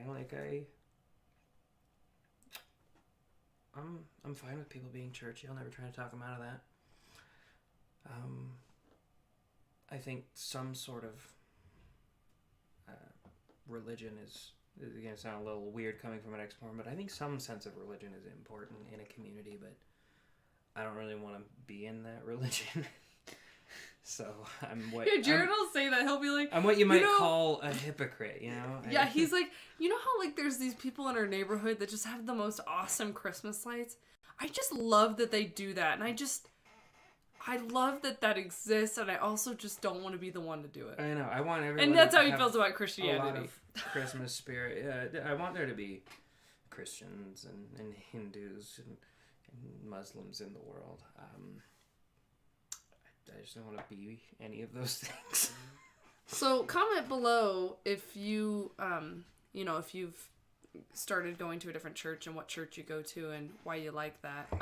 I've visited several churches since leaving Mormonism, and I think what I find personally is that it's really hard to take it seriously. And this isn't to diss on anyone who like loves their church and is having a great experience. That's awesome. But it's really hard to sit there and hear them say things that I heard in Mormonism or similar things. It feels so jargony to me. And it feels so, like, I don't know, it just feels like really rehearsed, and it feels really fake. And, like, I went to this service, like, not too long ago, maybe, like, 5 months ago. I went to a church service, and I think, do you remember where it was that I went with Ray? I think it was Baptist. Water Springs. Was Water Springs, are they, like, non-denominational? I think they're just a non-denominational church. I went to, our local... Water Springs church, and he was talking about there was this preacher talking, and he was like, you guys got to get your priorities straight. And he's like, and Jesus doesn't want to be number one in your life. You don't got to view it like that. Don't view it like Jesus is number one and then your family and then all these other things. Don't view it that way. Jesus don't want you to view it that way. And I'm thinking, oh, he's going to like talk about how Jesus, like, I don't know, just wants you to be happy or something. And then he was like, Jesus doesn't want to be your number one. He wants to be your everything. He wants to be everything for you. And like, if you're not doing things thinking about Jesus, then you shouldn't be doing that thing. Like watching football and things like that. And I'm just like, I cannot follow this logic. And if you can, and if you want to talk about it in the comments, I'm super open to reading it. I don't have a problem with Christianity. I don't have a problem with Jesus. I consider myself to be agnostic. I would like to believe there's a God. I just, I don't know. I don't see myself really ever going back to church necessarily because I just feel like it doesn't make sense to me. It doesn't resonate with me. The messaging, like, again, Jesus could be real and I might need to go to church to be saved, but I don't like that concept. Obviously you can like or not like things and that doesn't dictate truth, but I don't know, it doesn't make sense to me. So my two Markles said, and I was gonna talk about this, said no organized religion, it is all for show. Organized religion is all for show. I don't like any of them. And I think what I would say to that is, like, I get it. I spent, like, when I left the church, all I did was listen to debates on God versus atheism, listen to, like, all of the main famous atheists, a lot of Richard Dawkins, Lawrence Krauss, especially Christopher Hitchens, and I still like a lot of what those guys have to say. So I spent a lot of time really, really hating religion, and I think I'll still never ever join an unorganized religion. I really doubt I will. Yeah. But I remember coming to sort of having this kind of epiphany watching Bill Maher's documentary Religulous, and I like a lot of what Bill Maher does, just like the rest of those guys. But in that documentary, I remember him interviewing this guy who was like a mega pastor. He's like a Joel Osteen kind of guy. Mm-hmm. And he's, talking about his 2 private jets, and Bill Maher's giving him shit because he's wearing this Rolex. It's really expensive. And Bill Maher just treating this guy like ass. And I remember watching that and be like, hell yeah. This dude is exploiting the vulnerabilities of people in their worst times. Right. And he is getting filthy rich off it, and it's disgusting. Treat him like shit. I don't care. Make him look like an absolute ass. Yeah. And then I remember the next part, he goes to this truck stop, and the truck stop has this tiny little chapel on the end of it. It just says Truck Stop Chapel. And there's this dude there who just runs it, and he runs it off donations for truckers who are religious, who are Christian, and they'll come there, and on the road they'll find some camaraderie, they'll sing some hymns, they'll read some scriptures together. And Bill Maher goes to interview that guy, and he also treats him like shit. He treated him the same way he treated the guy who was actual piece of shit. And I was like, don't do that, man. Right. These are not on the same level. This is a good person. Right. He is he is not making a lot of money off of this, and he is providing something that these people really want. He is filling a hole in their soul. He's doing a nice thing. So that's sort of my spiel on religion. I'm not a religious person. I'll never be a religious person. But I'm starting to suspect that there is some merit in being a religious person. Depending on the religion. Oh, of course. And not all religions are equal. Anyway, that was a long thing, but that was to my 2 Margles. I get it. I'm not shitting on you. I spent a lot of time very angry at organized religion. And I'm still angry at a lot of specific organized religion. It's hard for me to take organized religion seriously in a lot of aspects just because I feel like there's no authority. Like, there's no like, there's no trust. Like, how do I know that this isn't just something that someone thinks? Even the Bible, I struggle with, because I'm like, the Bible was written by a person. It's not like God came down and wrote the Bible himself. The Bible was written by a person, and that person had flaws, right? It's just like Joseph Smith had flaws, you know? And if that person was against homosexuality, then he would have written a scripture about it, and then everyone would have thought that was God saying that, you know? So I struggle. I don't hate the Bible. I think there's a lot of beautiful merit to the Bible, but I don't like read it like for worship. I wanted to read, Marley said, I read the New Testament and found the true Jesus, not Mormon Jesus. I have a personal relationship with him, but haven't found a church home because I'm scared of organized religion. Super relate with that, just because that's exactly what I was just saying, as far as like trusting a religion is really difficult after you feel like you've been burned. As far as finding the true Jesus, I've heard a lot of people talk about that. Like, well, I found the real Jesus, not the Mormon Jesus. And to me, I'm just like, it's hard for me to understand what that would mean in my life, because it's like I felt like in my head, I felt Jesus's love when I was Mormon. But I also felt like the Book of Mormon was true. And those felt like similar, like feelings to me. So it's hard for me to separate that in my mind and to not think a good feeling is coming from Jesus versus a good feeling is just coming from me. Now, this is just my personal like perspective on it. This isn't me, again, trying to trash on anyone who feels like they've found Jesus in their life. Like, super happy for you. This is why I struggle to, I don't know, I get a lot of comments about, they're like, wow, you left Mormonism and you didn't even go to the true Jesus. And I'm like, I'm not trying to be an ass to Jesus. I just don't really know how to see it any other way at this point. Did you want to read more comments? Okay, so there's actually 3 I was going to respond to really quick. Yeah, go ahead. Beth H. asked, did you like going to the temple when you were in the church? No, I didn't. Comment your answer to that. Comment your answer to that. So, It's the sister! Oh my god. Do I just sit back You can here? sit Yeah, there. wherever you want. Alright. Here, let me show you where the camera is. Okay. So this is my sister Ray that's living with us, the Hi. one that is making my life hell. Yep, And it's my fault. Oh no, I love you so much. I'm really happy you're here. And I'm Me happy too. you're joining us. Guys, it took her like 2 months of living with us to be like, screw church. That wasn't why. It took me I know. actually months of living with my mom and stepdad to... Right. Anyway. Amen. Yeah. So Ray is, she's a senior in high school, and she is, not Mormon anymore. Nope. And yeah, and we love you. But we did not pressure her. Like, I tease about, like, it didn't take her very long to see our lifestyle and realize, like, hey, this is pretty cool. But really, it was so much less about us. We just said, hey, we love you. Go to church. Don't go to church. We don't care. We love you. Anyway, I invited her. I told her she could pop in if she wanted to. I'm glad she did. Anyway, we are just reading some comments. And if you have your phone, you can read the comments with us. Rachel said hi, by the way. Oh, hi, Rachel. Yay! Wait, which Rachel? Postmortem. Postmortem parenting. Ah, I love you, Rachel.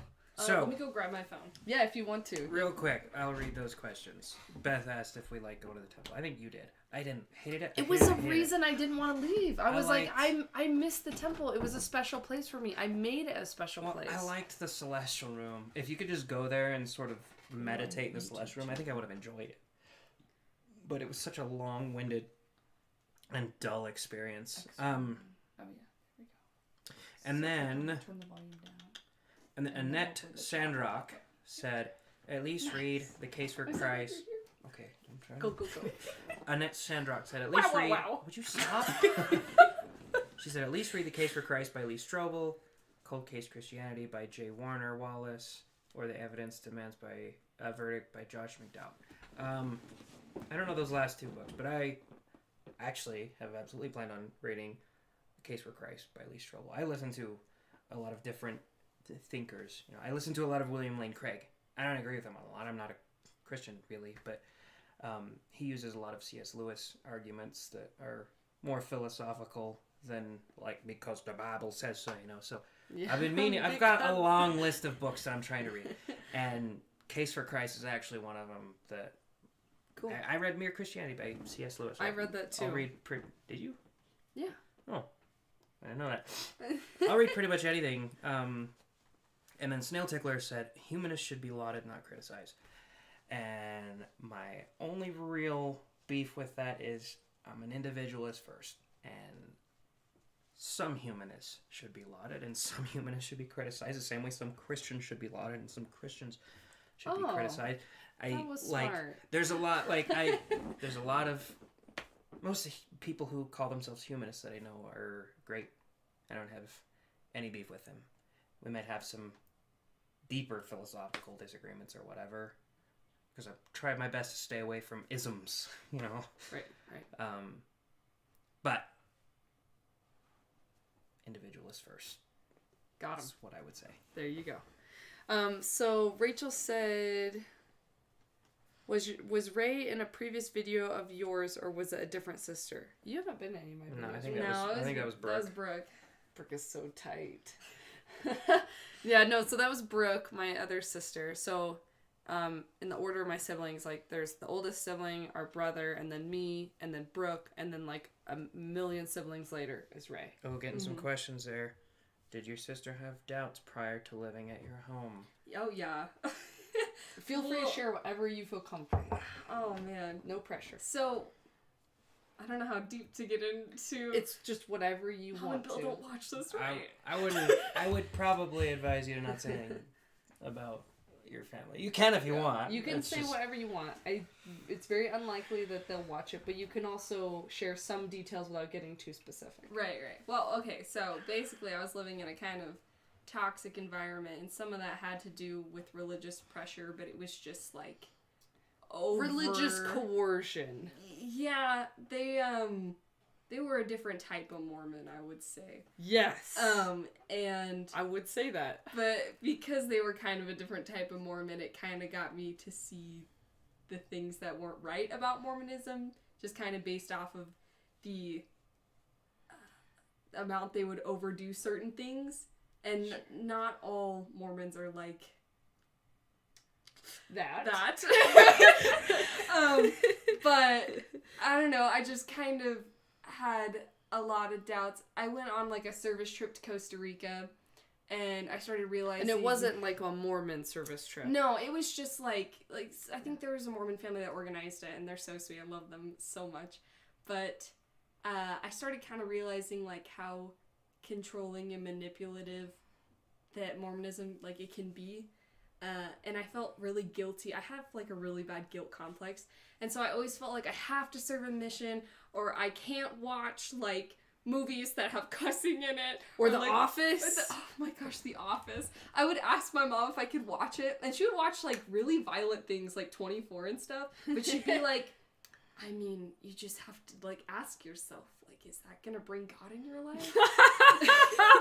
And so I always just felt really guilty about a lot of things, and I think I just got to a point where I was kind of done with the guilt, and I was excited to figure out my morals kind of more individually. I still believe in God. I don't really know how much or like what rules I believe, but We call him Gosh on this channel. oh, sorry, I do believe in gosh. But yeah, Well, thank gosh. it's been a really nice transition, especially since I've been living here and there's no judgment here, so that's nice. Well, and we were when we knew she was going to come live with us, we were very careful to not, we're like, I don't know. She seemed a little bit perturbed by some of Mormonism. But we were like, we can't. Morgan was actually very proactive, and we didn't know anyone in our ward because we had just moved here, and Morgan actually sought out the young women's leaders because she was wanting to go to young women's. Which confused me, and- like, a lot.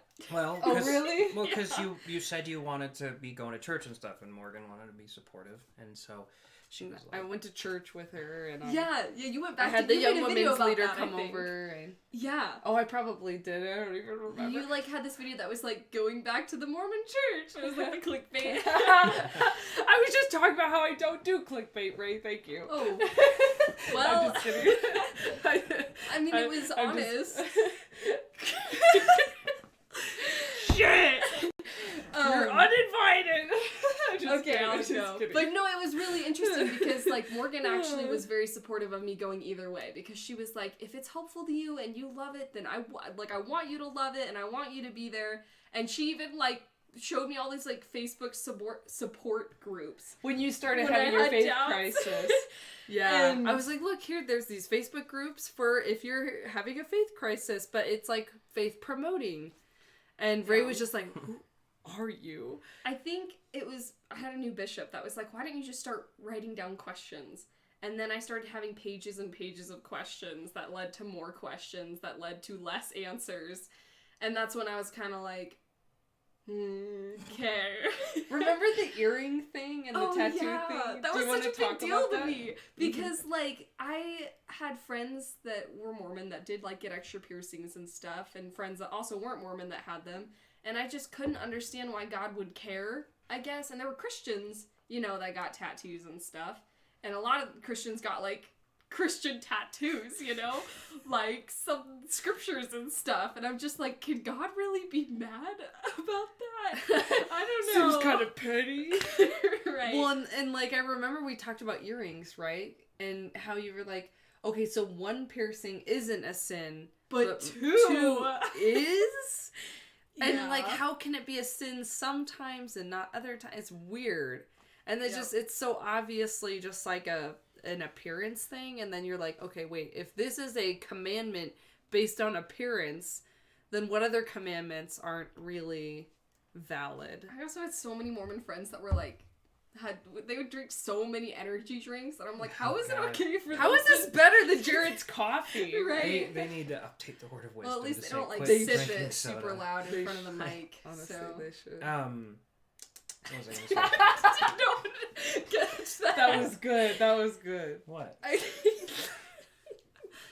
Oh yeah. She's yeah, talking about yeah. sipping it loud in front of the mic. Oh yeah, I pissed someone off doing that, and so I did it more and more and more. Yeah. So Rachel said, on a side note, Morgan and Ray's voices are super similar. The family resemblance is strong with these two. Yeah, they. We get It's that a lot. it's not just their voice; it's their mannerisms. It's most things about them. No, on the phone, people don't know if Blake it's me just or her. called me an hour ago and was like, after like 6 minutes of us talking, he goes, "Wait, is this Ray? Is this Morgan playing a joke?" And I was like we're talking about. You should have been like, yeah, you got me. That would have been really funny, but no. Oh, man. Anyway, we've gotten on quite the sidetrack, but I'm I know. enjoying this conversation, guys. I hope you are too. So Kenneth Hilker has asked for. He said, "Bring on their best arguments. I'm yet to encounter one that's sound." And I wasn't totally sure what he was talking about, so I asked him. He said he was referring to C.S. Lewis, Strobel, J. Warner Wallace arguments. So I haven't read Strobel, and I haven't read J. Warner Wallace. I will say that for C.S. Lewis, I got a soft spot for C.S. Lewis because They're talking about arguments for There's- Christianity. there's just so many. One of my issues with Dawkins, right, is that he seemed. I think he's a sincere guy. He kind of really only engages with the dumbest of the dumbest, you know. Yeah. And so oftentimes, because I've been in a rabbit hole watching all of those debates of like those really smart atheist thinkers against just the dumbest Christians you can come across. And it'll give you the impression that all Christian arguments are dumb. Oh, wait. MB said, I feel Jesus in this I Chili's was just tonight. laughing about that. Oh So my funny. god. Yes, you will feel God while watching The Office. Guys, I used to watch The Office and we could only watch like 10 minutes at a time because I was just like horrified. I was just like, oh my gosh, this is so cringy. And now I'm obsessed. All right. Cringy. Sorry, or did like... I interrupt you? You're giving Are me you that joking? look. Oh my god. Yes. I'm so sorry, guys. I was so excited to read that comment. You paused. I thought you were done. I was not listening. I don't Maybe think he I was even breathing. paused. Oh man. Anyway. Very sorry. Anyway, all I was going to say about C.S. Lewis is, and you can hear his arguments really well refined if you look up William Lane Craig. He has a good debate against, I think, Sam Harris. It's interesting because it's two people I don't agree with on a lot of things, but they they're thinkers and they want to come to a conclusion. They just talk about the case for objective morality versus subjective morality. If morality can be objective without a God, and C.S. Lewis talks a lot about that, and I enjoy that argument. It's in Mere Christianity. It's a pretty short read if you want to check it out. But Nice. again, Ray, question for you. Did you see it? Yeah. How did I feel when you left the church? oh yeah, How old was that? How old were you? It was like 3 years ago, 2 years ago. So I was pretty dang Mormon. Like, even honestly coming out, like, here, moving out here, I was pretty like, yes, I'm gonna be the best Mormon there is. Even though I had my doubts, I was just... Anyway. So when she left, I was pretty upset. Especially because, like, I heard that she was, like, drinking or had drank. And I was just like... You know, because my mom had given me a million talks that are like, you know, how close to the edge can you get before you fall off and become a raging alcoholic? Yeah. And I mean, Anyway. wine and gin. I mostly was just kind of like worried about like our connection because you're always taught like this is the one thing that's gonna really bring you joy is like living the gospel and living it with others and like bringing people to Christ. So I was convinced that I was gonna have to reconvert you. Yes. And then you unconverted me, so not Still really. time. Not really, but it's a funny joke. Yeah, Yeah. I understand. No, there is still time. You could try. I was gonna say, Ray, when you first moved in, did you remember like when we would drink? Did that make you really uncomfortable? Was that difficult for you? I still think that like drinking is still kind of like a rough topic in my mind. That's Like, okay. I feel like it's just hard for me because my whole life I've been told like, oh, you're gonna become an alcoholic, Right. and I don't know. I think that I'm getting like a lot more chill with it because it's not like you guys are raging alcoholics or anything. Right. It just is one of those things where I'm not quite used to it still. I am, That's but okay. only during Jesus' birthday. Oh no. Oh no. That's okay. I'm doing dry January, not drinking anything during January, which is... I have made up for it this last week. Yes, Jared has. I feel Jared has been enjoying his vacation from work. Okay, so, okay, great. Someone said J. Warner Wallace has a great YouTube channel, too. Okay, so, I guess unless anyone else has more sidetracks, we'll read a few more of these bad boys. So, Ray, I think I told you before we're reading these comments, it's like, you know you're getting over Mormonism if, and it's like, you know, you can wear a tank top, you know, you can say no to the missionaries, feeding them dinner, you know, things like that. Interesting. Yeah, you good. Okay, so I'm gonna read, let's see. If you've started referring to anti-Mormon literature by its proper name, history. Oh man, I remember being told like you can't read history stuff because they're anti-Mormon lies. I was told that by friends but the too. the irony is that like the truth is anti-Mormon, and so it's like anti-Mormon winning. truths are what really take you away from the church's anti-Mormon truths, not lies. Yeah, no, I was just, I think I had a friend who was telling me, he was all like, just make sure, you know, if you're doing research on history, you're getting it from the right sources. Right. And the thing is, it's like, you can actually find a lot of stuff on the Church of Jesus Christ of Latter-day Saints.org. Website. Yep. Thank you Website. for the respect. Well, it was just because that's actually the name of it now. Oh no. Yeah. What? Wait, I need to Isn't see it? for myself. Because it can't be Mormon.org. It can't be LDS.org, right? Yeah. Does it change? Wait, I typed in LDS.org. Oh my god, it changes to churchofjesuschrist.org. Oh, okay. Well, it doesn't have the Latter-day Saints. Well, still, that is funny. Oh man. Okay then. Okay, were you gonna say anything else, or should I? Oh, it was just read funny more? how he was like, just be careful what you look at. Right. Well, it's just it's awkward how the truth is anti-Mormon. Okay, let's see. I'm just skipping some because there's some repeats. I feel like he treated me like I was looking up porn or something. Who was looking at? Like, that's, like, the response that I got. It was, like, careful what you're, Oh, looking for yeah. on the internet and stuff. It was, It's scary to realize that you live in this bubble where you have to be careful what you look at. And it's like, man, they think a testimony is really easily shattered if you can't look at, like, history without it. Yeah. So it's, a testimony is a very precarious thing. It's very easy to lose, which is why people are so afraid of reading anything. Maybe if you're... Oh, this one, you stop calling yourself ex-mormon. I totally been feeling that way lately. It's such a good feeling. What were you gonna say, Drew? I don't know. I feel like if they had been more forthcoming about a lot of the crap from their history, I don't think I would have stayed, but it might have taken longer, Like, because you go to a Catholic and be like, did you know there was a pope that, had sex with a goat or something? I'm like, yeah, man, that guy was wild. Anyway, God loves me.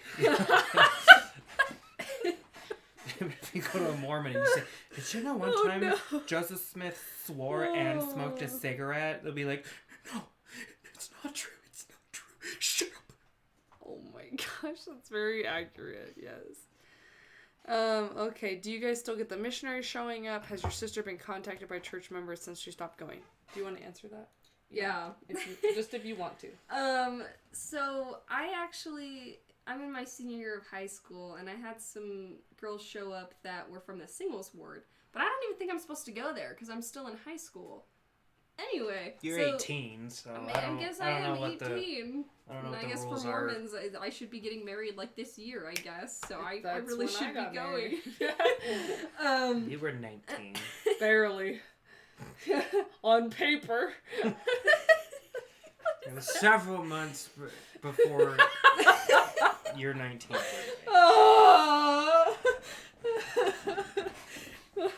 Okay, sorry, go ahead. You answer that question. But, like, they showed up, and I could tell they were, like, really nervous, because they didn't know me, and that's just, they were assigned to come visit me. So I was really nice, and I was legit, like, wait, why not make some friends and just be straight up? I was like, listen, I'll go to some activities if they're, like, active, because I like to do sporty things, but I'm not interested in the church. I just like the social aspect of it.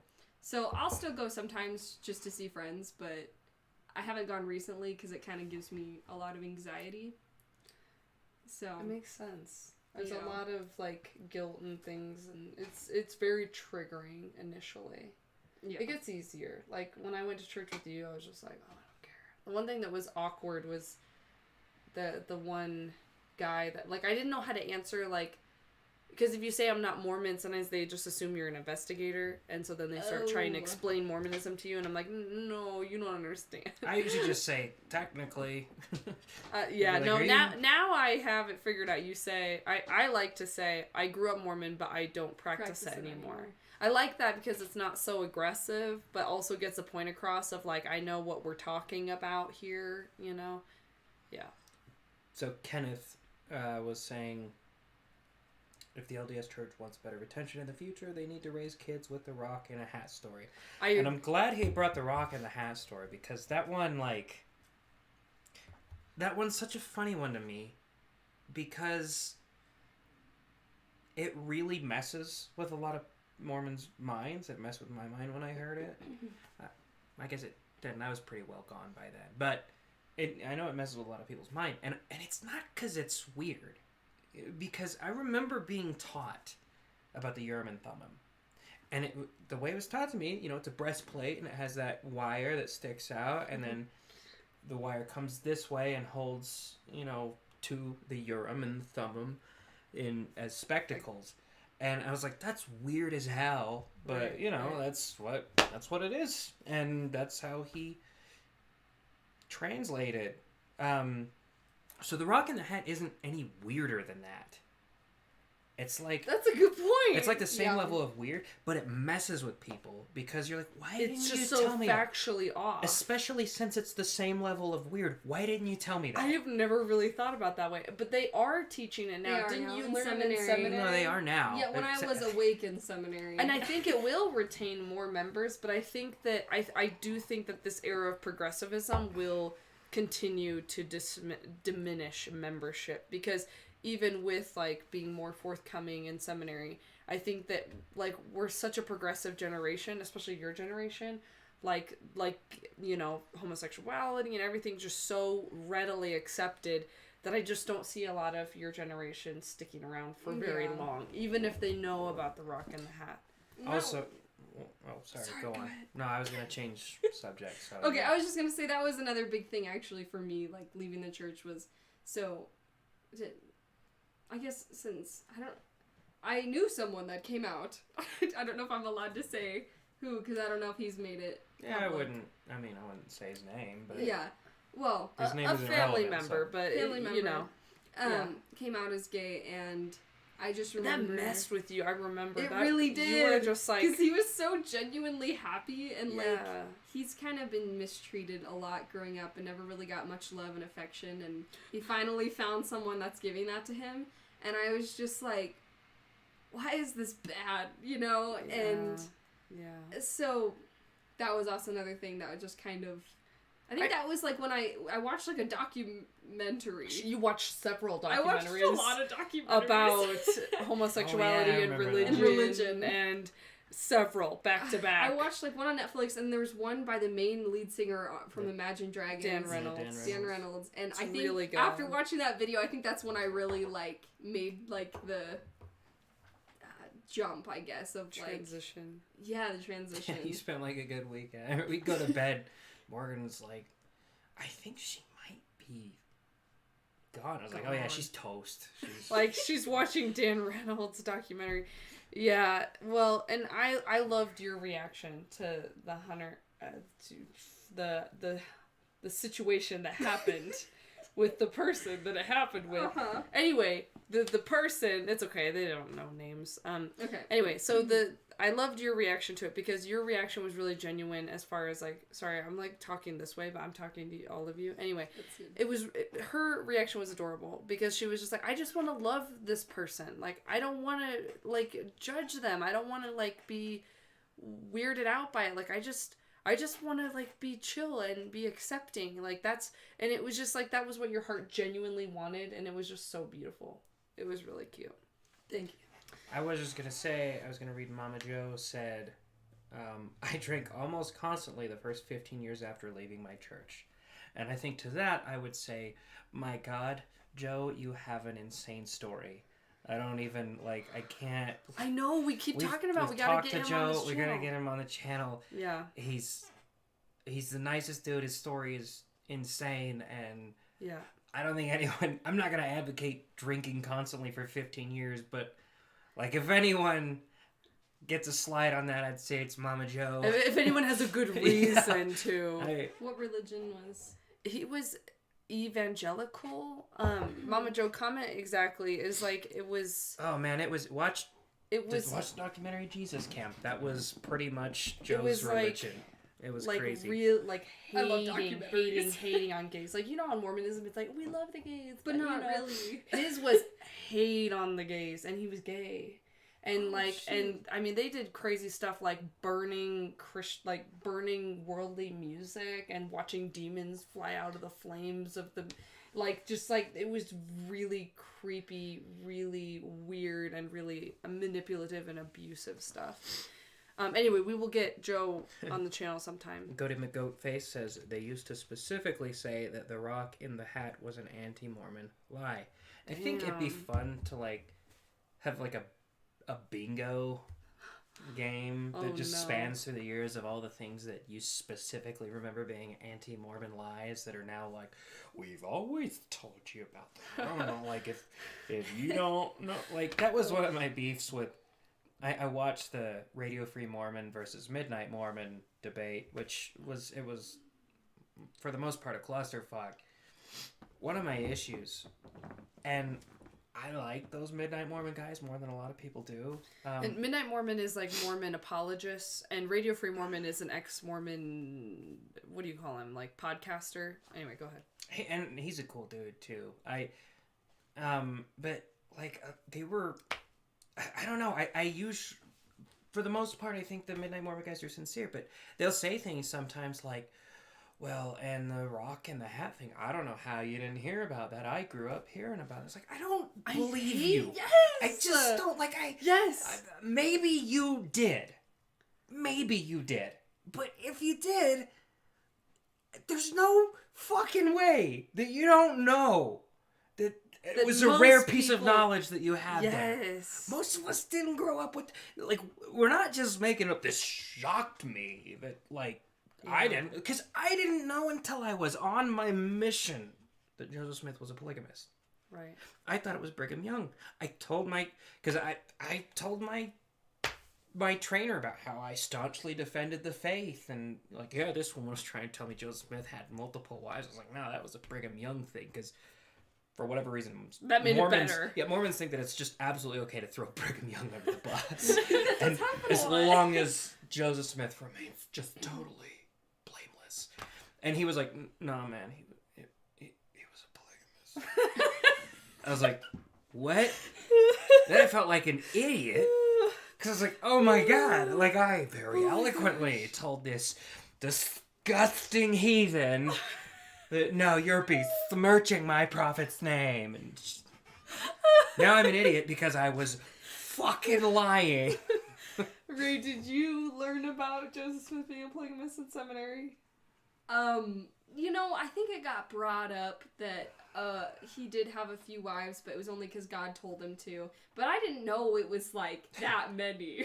You didn't know it was 30? Yeah, 32, I think. 33 is like that the we number know of. that can be confirmed.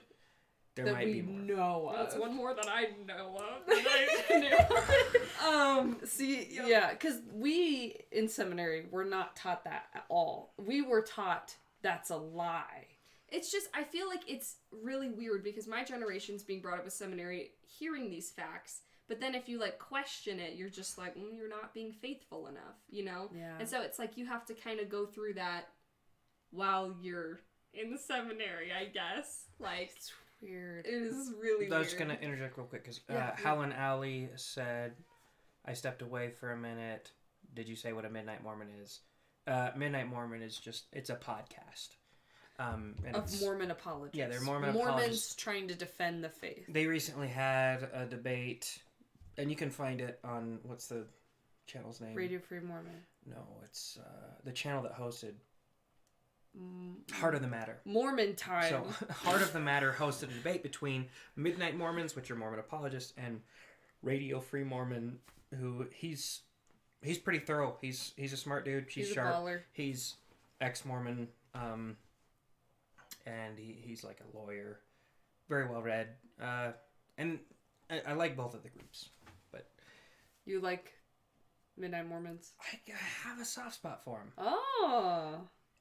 Maybe I want to say except Kwaku, because he's just kind of a wuss. Like, I don't know. Oh boy. At least back up your claim if you're gonna trash He talking. spent the whole... Like, I've seen him in a couple debates. I saw him in his debate between Apologia Studios, the very Christian YouTube channel, and he just got so whiny. And even in this one with Radio Free Mormon, I swear he spent the last half of the debate just like... Really? Whatever. Like, I swear. didn't watch it, so I don't know. I would be willing to hear him out and like have a conversation with him. It'd be kind of fun. But I do like those Midnight Mormon guys to some degree. I think in certain areas they're a little bit disingenuous. I guess you have to be a little bit to I think uphold the Cardin mantle Ellis of faith. I don't know. Cardin Ellis, he seems like just like he straddles a line between likable douchebag and just douchebag. Is like- that one of the Midnight Mormons? Yeah, I don't he's- even know. He did the "This Is the Show" thing. Oh no. And I think I like him, but like, cause he says a lot of things that are funny, and he seems like a sincere guy. I don't know. Anyway, we're getting way off. Yeah, track, yeah, right? yeah. Did anyone else have comments? Let's see. Oh, Colton Boyd loves your hair. Colton Boyd, I love you. We need to have Colton Boyd on the channel too. Can you believe it? Goaty McGoatface says that in the 80s seminary they learned about Joseph Smith polygamy, but they didn't mention child brides. It's weird. Yeah, no, they didn't mention that to me. I guess if you want to get technical, She was 4 months She shy was- of her 50th birthday. I was kind of... I don't know. You know what I want to say about that is that for me is just an ultimate like shelf crusher, because like that's something people can't really argue with. When I frame it this way, like if I'm having a discussion with someone that's Mormon, I really don't argue with Mormons very much, other than with Parker. I mean, we don't argue, we debate, and it's fun. Mm-hmm. But like if someone says like, well, like, you know, why do you think Joseph Smith wasn't a true prophet? I'm like, because I feel like for me to think God would want a true prophet to marry any amount of 14-year-olds, I would be like, no.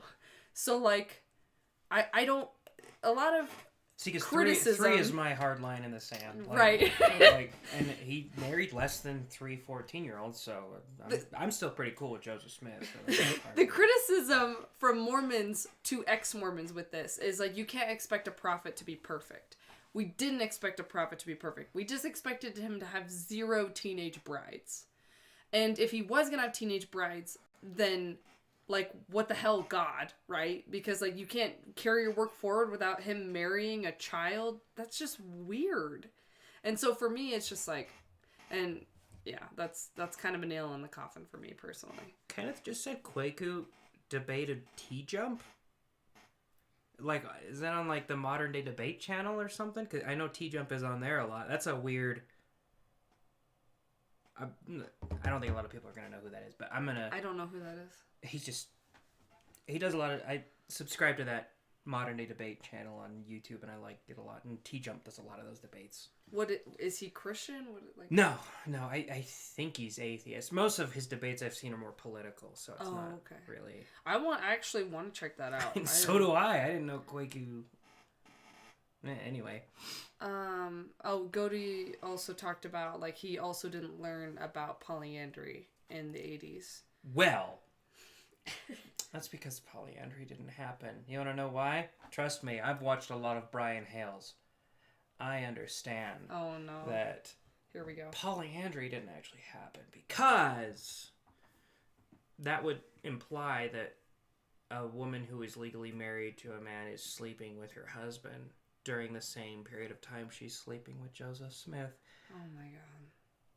I have no idea what the time limit is on that. Like, what the threshold is. Like does she have to wait today? a month Tomorrow? or something? Like, that's seriously, I'm not shitting as long you. as there's That's not his a argument. threesome.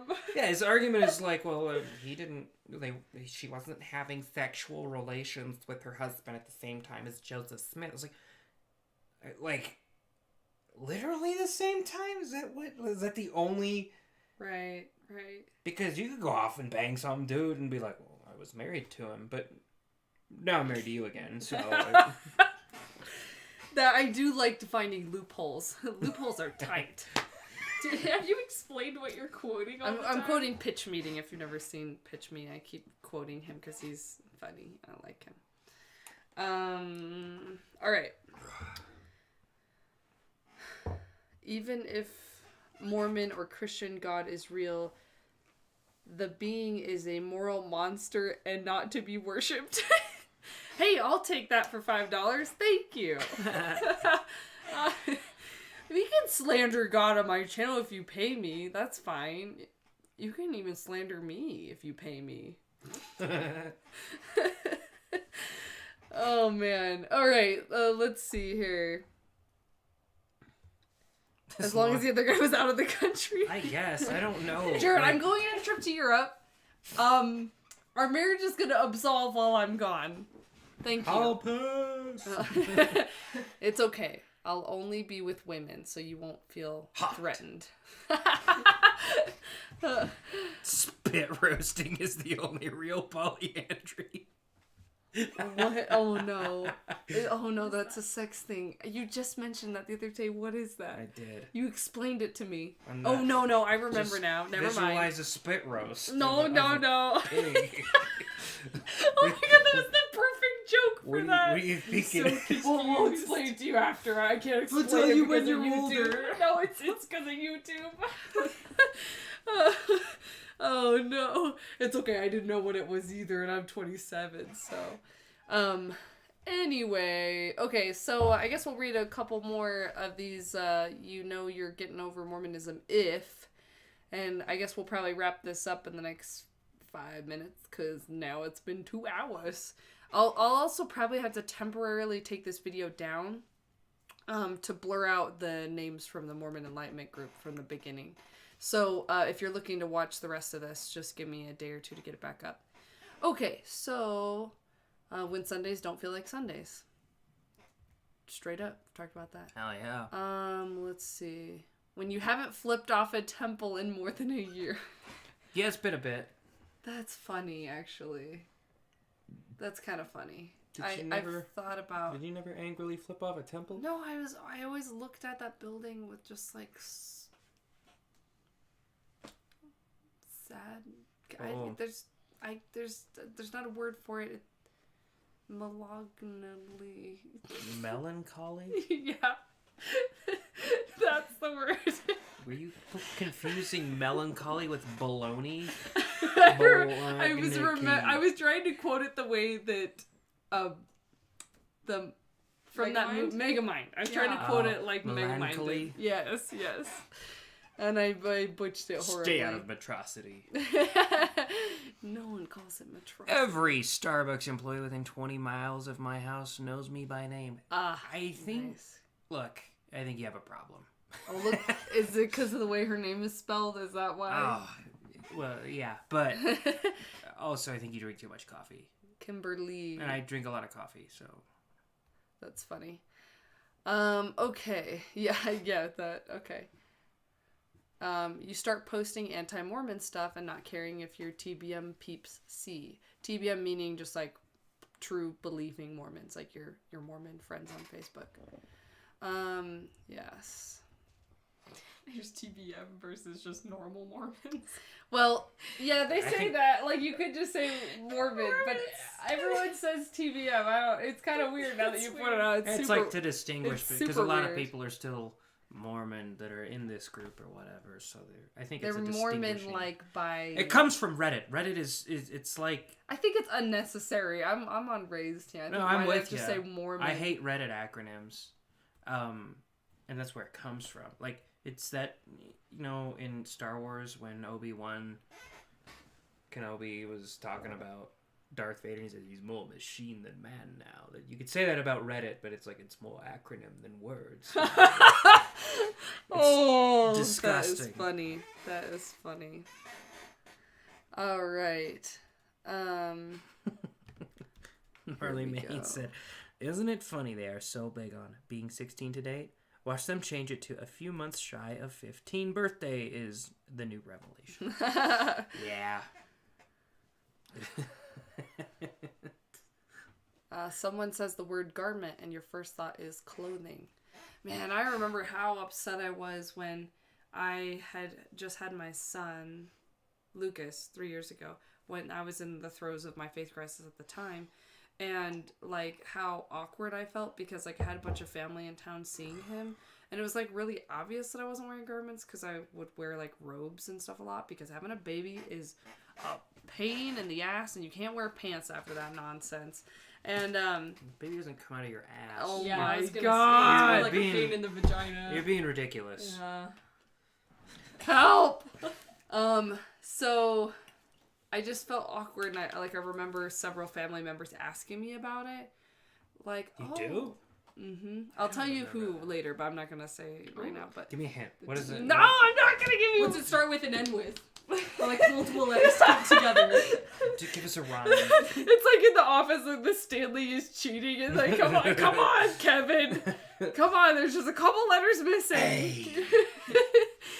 Oh man. Anyway, and it made me feel awful. Like I felt so bad. I remember when I threw my garments away. I don't know if you know this. When you throw garments away, you're supposed to like cut up the symbols and. Oh I don't yeah. know. You're supposed to it's supposed to be a thing. It's supposed to be a weird thing. And I threw them away, and I had a lot, and I was just like, I'm not gonna sit and cut all these up because by then I was out. Well, I remember you asked me. You're like, "What should I cut him?" And I was like, "Look, you can do whatever you want, but no, you shouldn't." Who I cares? prayed. I threw them in a dumpster, and I prayed, and I was like, God, please forgive me if this is like really disrespectful, but I don't think this means anything. I don't want to spend a minute cutting these up. So, Nate 006, would you wonder why people haven't started eating after you serve them food? oh, that's funny. I love when stuff like that happens. Ray, I had that happen once with you, where you showed me a picture of you when you're still Mormon here with us, and it was this picture of her, like in the backyard, and it was like super cute and sexy, and I was like, oh, that's so cute. Like, you gonna post that? And she was like, oh no, I can't. And I was like, why? And you were like, because I'm wearing a tank top. Oh. And I was like... I ended up posting it. No, I think I took it down after I posted it, though. Because I felt too guilty. Girl, I just felt so proud of myself that I didn't even realize that's why you didn't want to post it. I just went... Wait, let me I was just like, maybe it's too sexy or something? Like, my shoulders step were bro, out. don't look at this. Oh my gosh. I don't know if you told that story, but... No, I'm just I did post it! Look at my shoulders! Oh, wait, here, where's the hold camera? on. It's right here. Yeah. Shoulders! Oh, and my the God. caption was, I hate pickles. I think that's pretty holy in That's my very opinion. profound. I like it. Rachel, I like it. I came for the Exmo content. I stayed for Jared mansplaining to Morgan where babies come out of. Well, she's complaining about her butt. Oh. And I was like, that doesn't make any sense why your butt would hurt, because your baby Oh didn't my come God. out of your butt. I feel like your butt still would hurt, though. You know? I mean... Oh. I mean, do you think having a baby is like strenuous or something? Oh my gosh. I Tell them the joke you made. Everyone's gonna think you're terrible. I But made it the was nurses- actually in good taste. I thought it was hilarious. I made the nurses very uncomfortable. Cause Morgan wanted me to make jokes. Right? Yes. Okay. Yes. and I found this so- very funny. It helped me. She was like about to have him, and she's like in the part where she's pushing, and you know when a woman pushes when she's giving birth, it's like that meme where the guy's vein is popping out of his forehead. She's like, Thank you. She's straining and straining. And I was like, I don't know why you're having such a hard time pushing him out. I pushed him in like 3 seconds.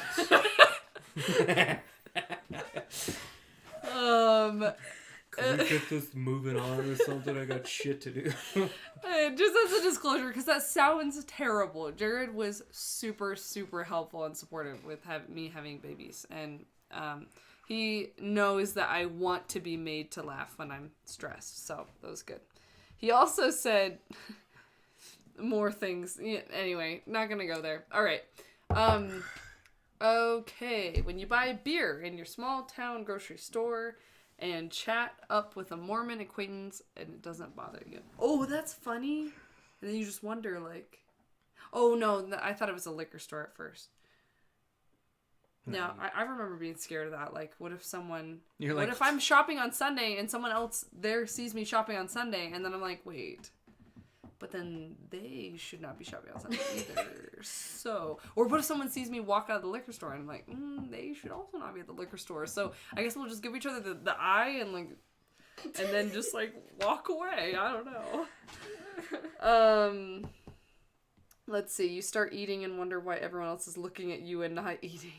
Bless your goddamn food, goaty McGoatface. Okay, so comment below any last minute comments or any like signs of like, you know, you've kind of moved on from your religion. If, you know, comment anything that we hadn't read yet. Let's see. Shoulders are not a part of the body that makes me think of sex. I don't know. Shoulders are hot.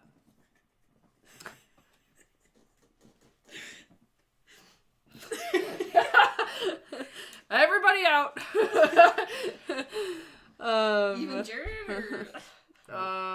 Yeah, I just want some me time. The birthing jokes. They want more birthing jokes. Should we tell more of them? They get pretty intense. I don't care.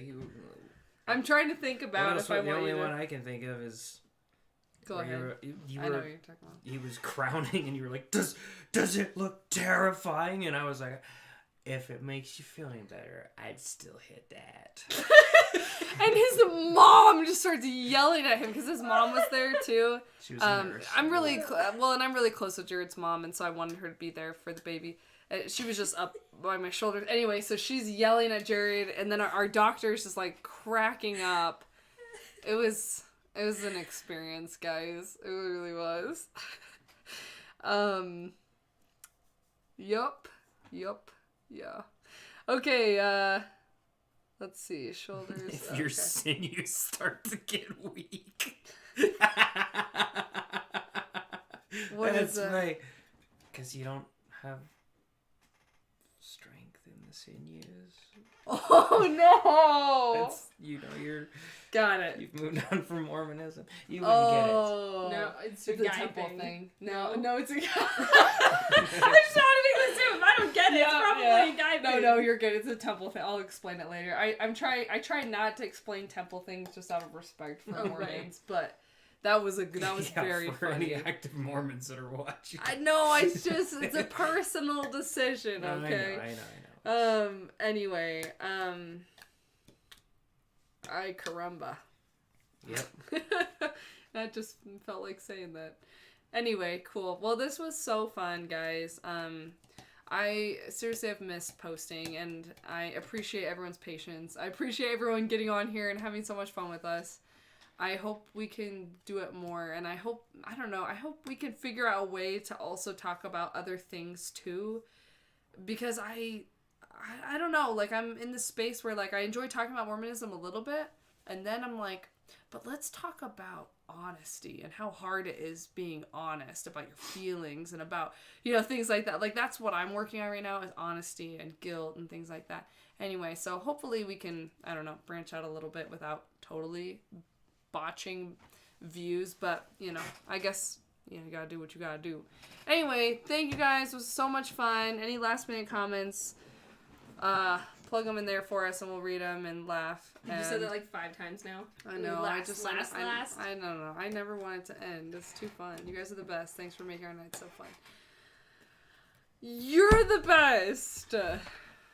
Love you, Rachel, and your crazy husband. Yeah, that's a good note to end on. Too bad Hunter's not here. We're gonna watch the Witnesses on Sunday night with some friends. What's that? And get Hunter, trashed. yeah. Oh, it's the new Mormon movie. If Hunter were here, we'd live stream it with him. It's about the Witnesses of the Book of Mormon. We're too lazy to do It's that. gonna be amazing. You're invited. Go to church or watch the Witnesses. Watch the Witnesses with my drunk sister. Oh man. All right, you guys are the best. Freaking love you all.